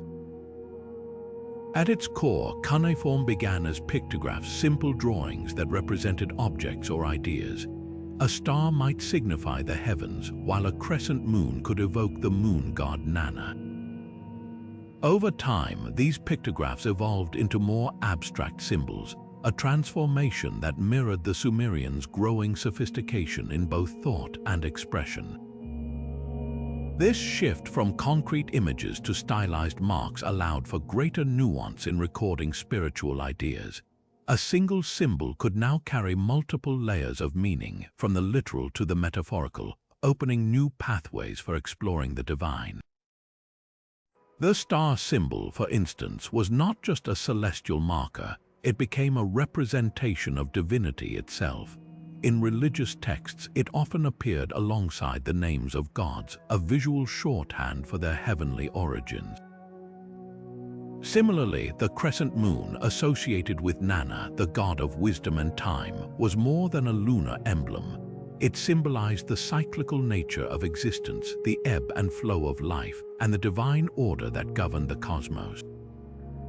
These symbols, etched into clay, were not passive records. They were active invocations, a way to call upon the gods and affirm their presence in daily life. Cuneiform's role in spiritual expression extended beyond temple walls. It was used to compose hymns, prayers, and even divination texts, offering insights into how the Sumerians sought to communicate with the divine. Through these writings, we see a civilization grappling with profound questions. How do we honor the gods? How do we understand their will? And how do we ensure their favor? Cuneiform gave form to these questions, transforming them from fleeting thoughts into enduring records that could be studied, recited, and passed down. What makes cuneiform particularly fascinating is its dual nature. It was both a practical tool and a sacred art. Scribes, trained in its intricate script, were more than record keepers. They were mediators between the human and the divine. Their work required not just skill but devotion, as they transcribed prayers and rituals that bridged the gap between earth and heaven. This blend of the mundane and the mystical highlights the Sumerians' belief that writing itself was a form of reverence, a way to participate in the divine order. As we reflect on cuneiform's legacy, it's impossible not to marvel at its impact on spiritual expression. It laid the groundwork for how cultures encode their beliefs, paving the way for the religious texts and sacred symbols that followed. From the hieroglyphs of Egypt to the illuminated manuscripts of medieval Europe, the evolution of writing systems has always been intertwined with the human quest to understand and honor the divine. Cuneiform reminds us that writing is more than a means of communication. It's a bridge to the sacred, a way to capture the ineffable and make it tangible. Through its symbols, we glimpse a world where every mark on clay was a prayer, every tablet a testament to the enduring human desire to connect with forces greater than ourselves. And as we turn to other writing systems, we'll see how this desire continues to shape the way we express our deepest spiritual truths. At the heart of Norse mythology stands Yggdrasil, the world tree, a colossal ash whose roots and branches bind the cosmos together in an intricate web of life, death, and rebirth. More than just a symbol, Yggdrasil is the axis of the universe, a living bridge between the 9 realms that make up the Norse cosmos. From the icy depths of Niflheim to the celestial heights of Asgard, this sacred tree weaves together the fabric of existence, embodying the interconnectedness of all things. Yggdrasil's roots delve deep into 3 distinct realms, each one a cornerstone of Norse cosmology. One root stretches into Niflheim, the misty realm of ice and shadow, where the dragon Nidhogg gnaws at its base, a symbol of decay and the inevitable forces of destruction. Another route reaches into Jotunheim, the land of the giants, a place of raw, primal power. The third route finds its home in Asgard, the realm of the gods, nourished by the well of Erd, where the Norns, the weavers of fate, sit in judgment, shaping the destinies of gods and mortals alike. Together, these roots anchor Yggdrasil, grounding it in the fundamental forces of existence, creation, destruction, and destiny. Rising from these roots, Yggdrasil's trunk ascends through Midgard, the realm of humans. Here, it serves as a central pillar, a reminder that humanity is not isolated but deeply connected to the broader cosmos. The branches of the tree stretch outward, cradling the heavens and sheltering the realms of the gods, elves, and other celestial beings. At the very top sits Asgard, the domain of Odin and the Aesir, where the great hall of Valhalla awaits the bravest of warriors. Between the roots and the branches, Yggdrasil's trunk pulses with life, a conduit for the energy that flows between the realms, binding them in an eternal dance of balance and interdependence. In Norse art and ritual, Yggdrasil was more than a mythological concept. It was a living presence, carved into rune stones, woven into tapestries, and invoked in ceremonies. The world tree served as a focal point for spiritual practice. It was a symbol of resilience, a reminder that even in the face of chaos and destruction, life endures. When the Vikings gathered beneath great trees to hold their assemblies, they were not just seeking shelter. They were aligning themselves with the sacred energy of Yggdrasil, drawing strength from its timeless wisdom. The concept of the world tree resonates far beyond the borders of Norse culture. From the Celtic tree of life to the Mayan ceiba, trees have long been seen as sacred symbols of connection and continuity. They stand as living testaments to the cycles of nature, their roots reaching into the earth, their branches stretching toward the heavens, and their trunks bridging the gap between the two. In a world that often feels fragmented, these symbols remind us of our place within a greater whole, inviting us to see ourselves not as isolated beings but as part of an interconnected web of life. As we turn our attention to other traditions, we'll see how trees continue to inspire and guide, their roots and branches offering a map to the mysteries of existence. But for now, Yggdrasil stands as a towering reminder of the Norse people's deep respect for the natural world and their belief in the enduring power of connection. Through its roots, trunk, and branches, we glimpse a cosmos where every realm, every being, and every moment is part of a greater whole, a world bound together by the unyielding strength of the world tree. From the towering branches of Yggdrasil, we now travel to the lush islands of New Zealand, where the Maori koru spirals into view as a symbol of new beginnings, growth, and the ever-renewing cycles of life. This elegant curved glyph, resembling an unfurling fern frond, is more than just a beautiful motif. It's a profound meditation on the potential for renewal that exists within all living things. For the Maori people, the koru is a visual reminder that life is not static but a continuous journey of unfolding and transformation. The koru's spiral shape is deeply tied to the natural world, specifically the silver fern or ponga, which is native to New Zealand.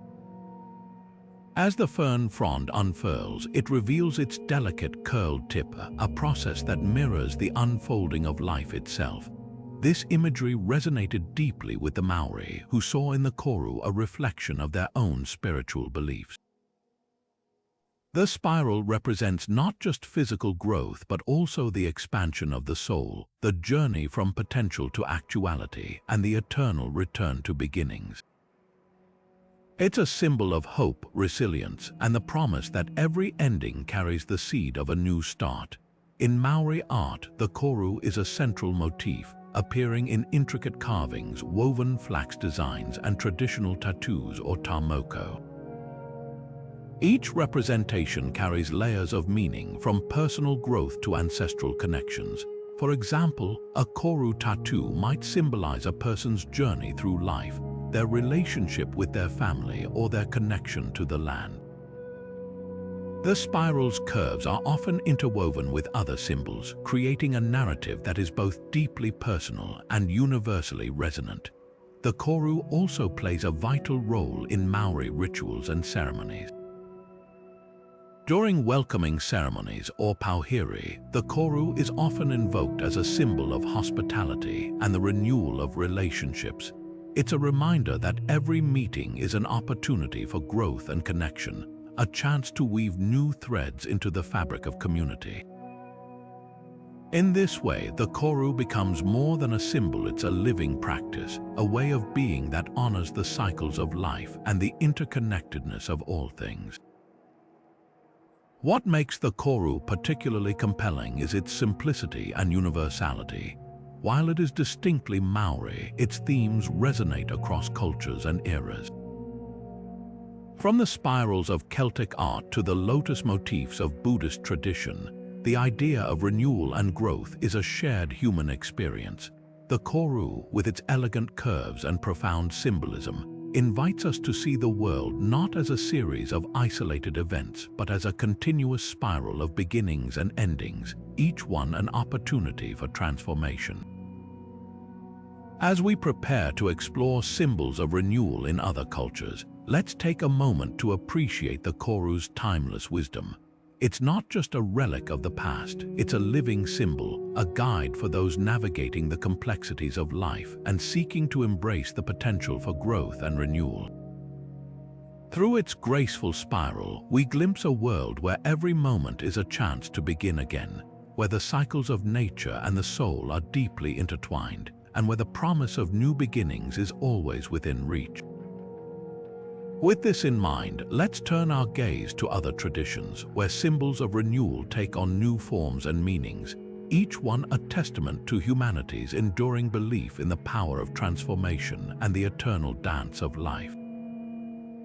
Now we journey to the ancient heart of Mesopotamia, where the Babylonian Ishtar star shines as a radiant emblem of one of the most powerful and multifaceted deities in ancient mythology, Ishtar, the goddess of love, war, and fertility.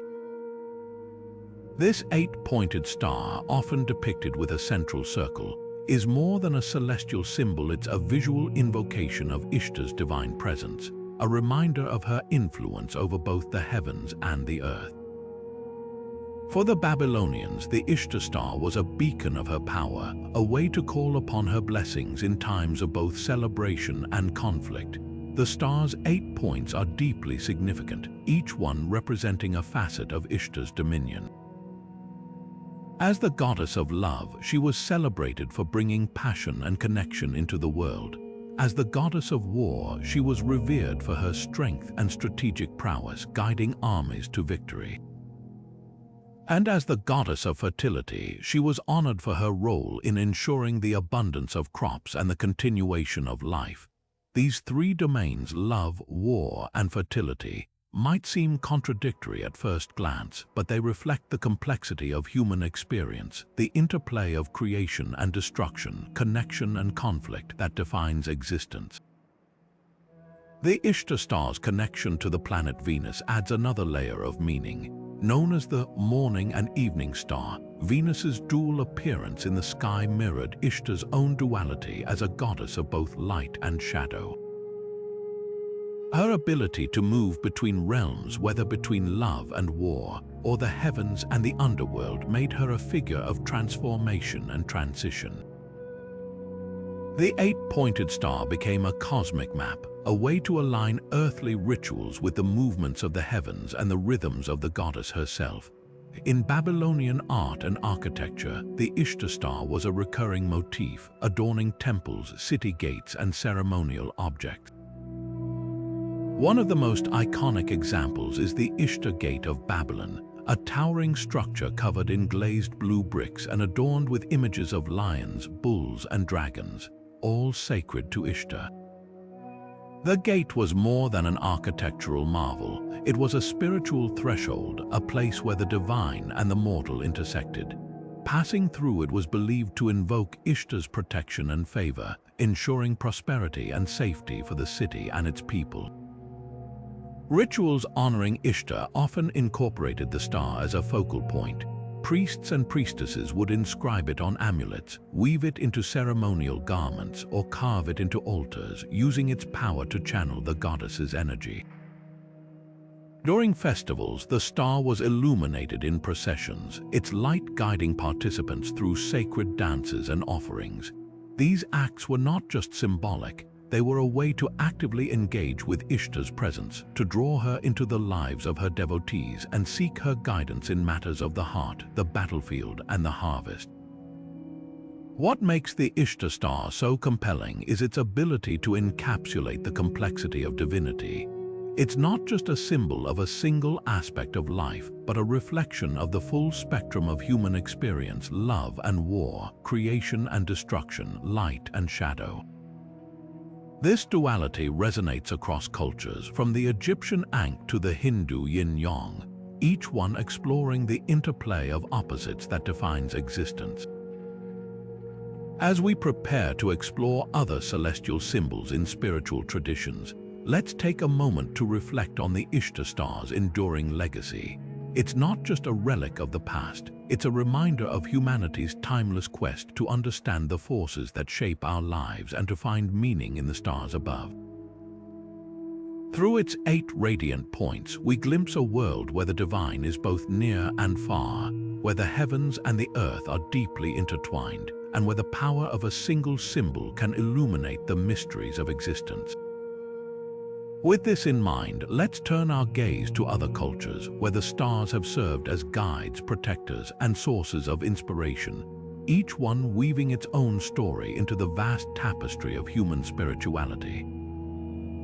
From the celestial brilliance of the Ishtar star, we now turn to the sun-drenched mesas of the American Southwest, where the Hopi sun symbol radiates as a powerful emblem of life, energy, and the eternal cycles of nature. For the Hopi people, the sun is more than a celestial body. It's a living force, a source of vitality and spiritual guidance that sustains all living things. The Hopi sun symbol, with its central circle and radiating rays, captures this profound connection, serving as a visual prayer for harmony, growth, and renewal. At the heart of the symbol lies a simple yet profound design. A central circle representing the sun itself, surrounded by rays that extend outward like beams of light. These rays are not just decorative, they symbolize the sun's life-giving energy, its ability to nurture crops, warm the earth, and illuminate the path of life. For the Hopi, each ray carries a specific meaning, reflecting the interconnectedness of all things: humans, animals, plants, and the land itself. This holistic view of existence is central to Hopi spirituality, where the sun is seen not as a distant entity but as a close, ever-present ally in the journey of life. The Hopi sun symbol is deeply integrated into daily life and spiritual practices. It appears in traditional pottery, where its vibrant designs are painted using natural pigments derived from the earth. Each piece of pottery adorned with the sun symbol becomes more than a functional object. It's a vessel of spiritual energy, a way to honor the sun and invite its blessings into the home. Similarly, the symbol is often carved or painted onto Chacana dolls, sacred figures that represent the spirits of ancestors, animals, and natural forces. These dolls are used in ceremonies to teach lessons, convey prayers, and ensure the community's well-being, with the sun symbol serving as a reminder of the life-giving power that sustains them all. Rituals honoring the sun are a cornerstone of Hopi tradition. During the winter solstice, for example, the Hopi celebrate soil, a ceremony that marks the sun's return and the renewal of life. The sun symbol plays a central role in these rituals, often depicted on ceremonial objects or drawn in sand paintings. Through song, dance, and prayer, the Hopi express their gratitude to the sun, asking for its continued favor and protection. These acts are not just symbolic, they are a way to actively engage with the sun's energy, to align the community with the rhythms of nature and ensure harmony in the coming year. What makes the Hopi sun symbol so compelling is its universality. While it is distinctly Hopi, its themes resonate across cultures and eras. From the Egyptian sun god Ra to the Mayan Kinishahau, humanity has long revered the sun as a source of life and spiritual power. This shared reverence reflects a fundamental truth that the sun is not just a star in the sky. It's a living presence, a force that shapes our world and our understanding of existence. As we prepare to explore other solar symbols in spiritual traditions, let's take a moment to reflect on the Hopi sun symbol's enduring wisdom. It's not just a relic of the past, it's a living symbol, a guide for those seeking to align with the rhythms of nature and honor the life-giving energy of the sun. Through its radiant rays and central circle, we glimpse a world where every beam of light is a reminder of our connection to the earth, the heavens, and each other. With this in mind, let's turn our gaze to other cultures where the sun's journey across the sky inspired symbols of hope, renewal, and spiritual connection, each one weaving its own story into the vast tapestry of human spirituality. The Etruscan liver of Piacenza is one of the most fascinating and enigmatic artifacts from the ancient world, offering a rare glimpse into how the Etruscans sought to understand the will of the gods. This bronze model, shaped like a sheep's liver, was far more than a mere object. It was a sacred map, a tool for divination that connected the earthly realm to the celestial. For the Etruscans, who thrived in central Italy long before the rise of Rome, the liver was believed to be the seat of the soul and the center of divine communication. By studying its markings, priests could interpret the gods' messages and guide their people through the uncertainties of life. What makes the liver of Piacenza so remarkable is its intricate design, a meticulous reflection of the Etruscan worldview. The surface is divided into sections, each corresponding to a specific god or celestial region. These divisions mirror the Etruscan concept of the cosmos, where the sky was split into 16 regions, each governed by a different deity. By aligning the liver's markings with the heavens, priests could read the divine will, much like one might read a map. This practice, known as haruspice, was a cornerstone of Etruscan spirituality, blending astronomy, theology, and ritual into a single, profound act of interpretation. The liver of Piacenza also reveals the Etruscans' deep reverence for balance and harmony. Each section of the liver is carefully proportioned, reflecting the belief that the gods' favor depended on maintaining equilibrium between the earthly and the divine. A misaligned liver could signal discord, while a harmonious reading indicated prosperity and peace. This emphasis on balance extended to every aspect of Etruscan life, from their art and architecture to their political systems, creating a culture deeply attuned to the rhythms of the cosmos. But the liver of Piacenza wasn't just a tool for priests, it was a bridge between the human and the divine, a way for the Etruscans to navigate the complexities of existence. By decoding its markings, they sought to align themselves with the god's will, ensuring their actions were in harmony with the celestial order. This practice underscores a universal human desire to find meaning in the unknown and to seek guidance from forces greater than ourselves. The Etruscan liver of Piacenza stands as a testament to the ingenuity and spiritual depth of its creators. It's not just a relic of the past, it's a window into a worldview where every mark, every line, and every curve held the potential to reveal the divine. Through its intricate design and profound symbolism, we glimpse a culture that saw the cosmos as a living, interconnected whole, where the gods were not distant but ever present, guiding their people through the mysteries of life. As we prepare to explore symbols of divination in other cultures, let's take a moment to reflect on the liver of Piacenza's enduring legacy.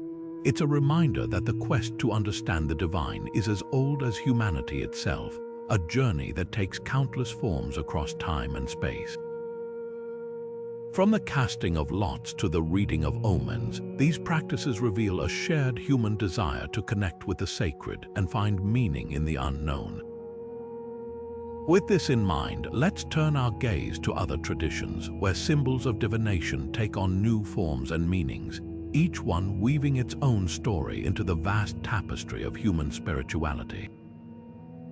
Through these practices, we'll see how different cultures have sought to bridge the gap between the earthly and the divine, finding guidance and wisdom in the patterns of the universe. The Roman Espicuar Senatus Populusque Romanus, or the Senate and People of Rome, is more than just an acronym. It's a symbol that encapsulates the very soul of one of history's most influential civilizations. Etched into stone, stamped onto coins, and emblazoned on military standards, this iconic emblem became a sacred declaration of Roman identity, a visual testament to the unity and strength of the Republic. But what made Espicuar so much more than a political slogan? Why did it resonate so deeply with the Roman people, becoming a spiritual as well as a civic emblem? At its core, Espicuar represented the dual pillars of Roman governance: the Senate, the body of wise and experienced leaders, and the people, the citizens who empowered them. This balance of authority and democracy was central to the Republic's ideals, a system designed to prevent tyranny and ensure that power remained in the hands of the many, not the few. The acronym itself became a rallying cry, a reminder that Rome's greatness was built on collaboration, not conquest alone. When Roman soldiers marched into battle with Espicuar on their standards, they weren't just carrying a banner, they were upholding a sacred promise to their city and its gods. The spiritual significance of Espicuar cannot be overstated. For the Romans, the state and the divine were inseparable. The gods were not distant beings but active participants in Rome's destiny, offering guidance and favor to those who honored them. Espicuar, as a symbol, was believed to carry the blessings of Jupiter, Mars, and Minerva, the deities who watched over the Republic. Inscriptions bearing the acronym often appeared on temples and altars, linking civic pride with religious devotion. Even the coins that circulated through the empire bore the Espicuar seal, ensuring that every transaction was a reminder of Rome's divine mission.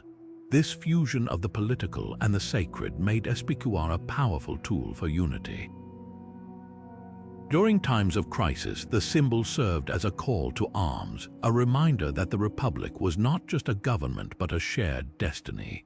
When Julius Caesar crossed the Rubicon, he invoked Espicuar to justify his actions, framing his march as a defense of the Senate and people.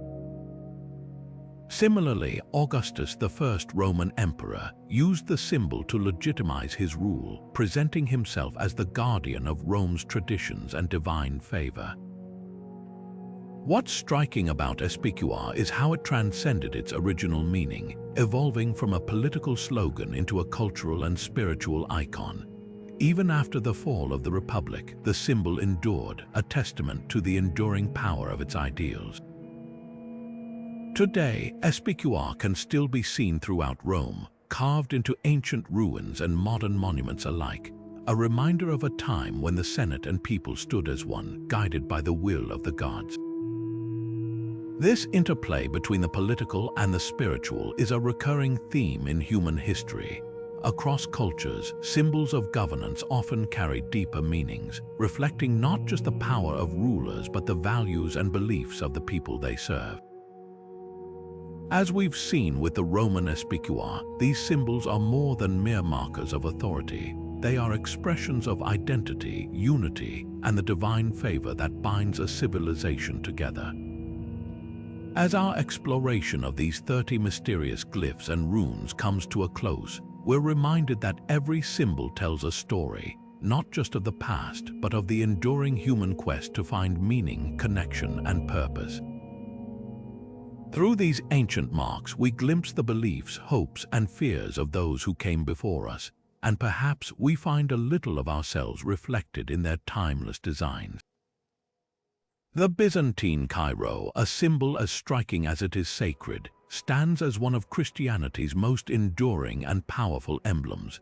At its heart, this ancient monogram weaves together the Greek letters Chi and Rho, the first two letters of the word Christos or Christ.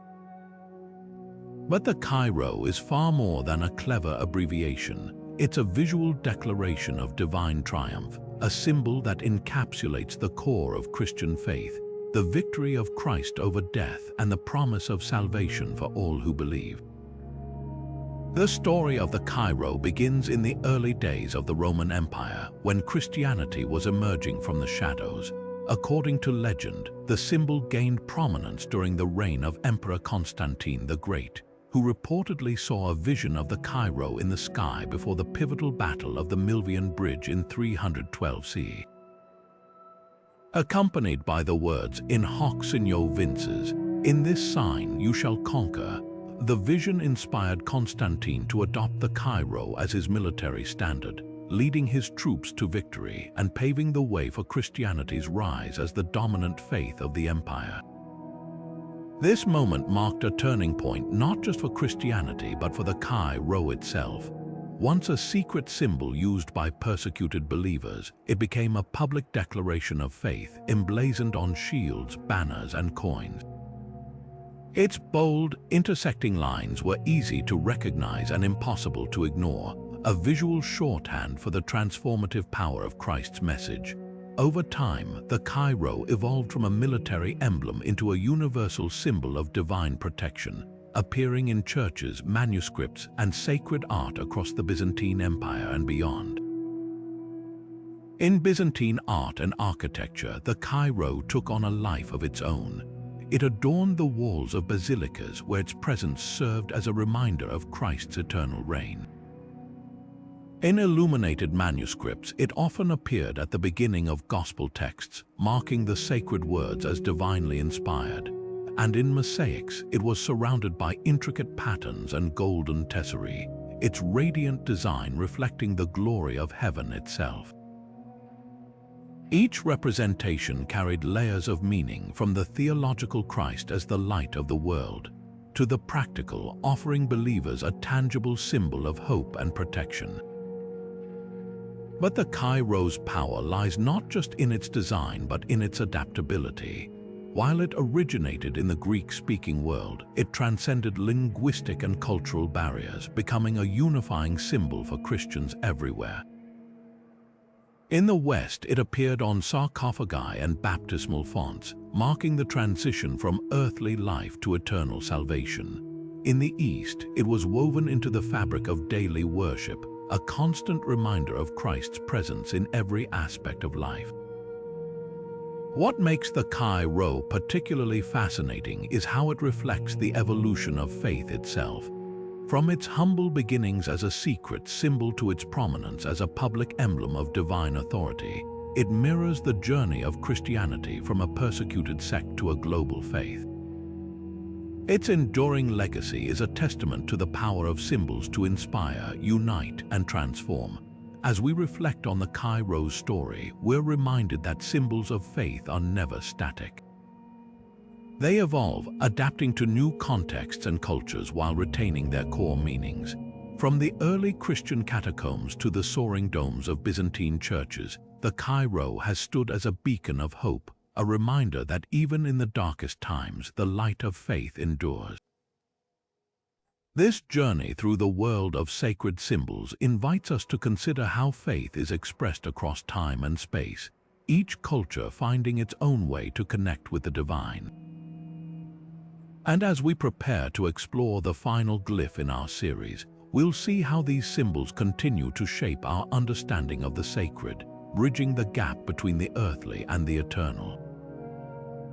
As we reach the end of our journey through 30 mysterious glyphs and runes that encrypted spiritual beliefs, one thing becomes undeniably clear: these ancient symbols are far more than relics of the past.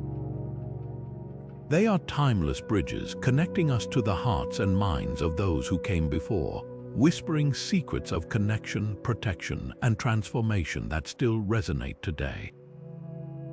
Each symbol we've explored, from the radiant Eye of Horus to the guiding Vegvasir, from the eternal to the protective Celtic Shield Knot, has offered a glimpse into how our ancestors sought to make sense of the world and their place within it. What's remarkable is how these symbols, born in vastly different cultures and eras, share universal themes. Whether carved into stone, painted on temple walls, or woven into sacred textiles, they all speak to a shared human longing to find meaning, to seek protection, and to connect with forces greater than ourselves. The Norse Vegvisir guided sailors through stormy seas, just as the Hopi sun symbol brought warmth and life to the desert. The Egyptian Ankh promised eternal life, while the Buddhist endless knot reminded us of the infinite connections that bind us all. Across time and space, these symbols reveal a common thread, a desire to understand the mysteries of existence and find our place within the cosmic tapestry. But these ancient marks are not just windows into the past, they are mirrors reflecting our own journey. Today, we still turn to symbols for guidance, inspiration, and comfort. The Om chant echoes in yoga studios worldwide, the Celtic tree of life adorns modern jewelry, and the Adinkra Sankofa inspires movements for cultural renewal. These symbols remind us that the wisdom of the past is not locked away. It's alive, evolving, and waiting to be rediscovered.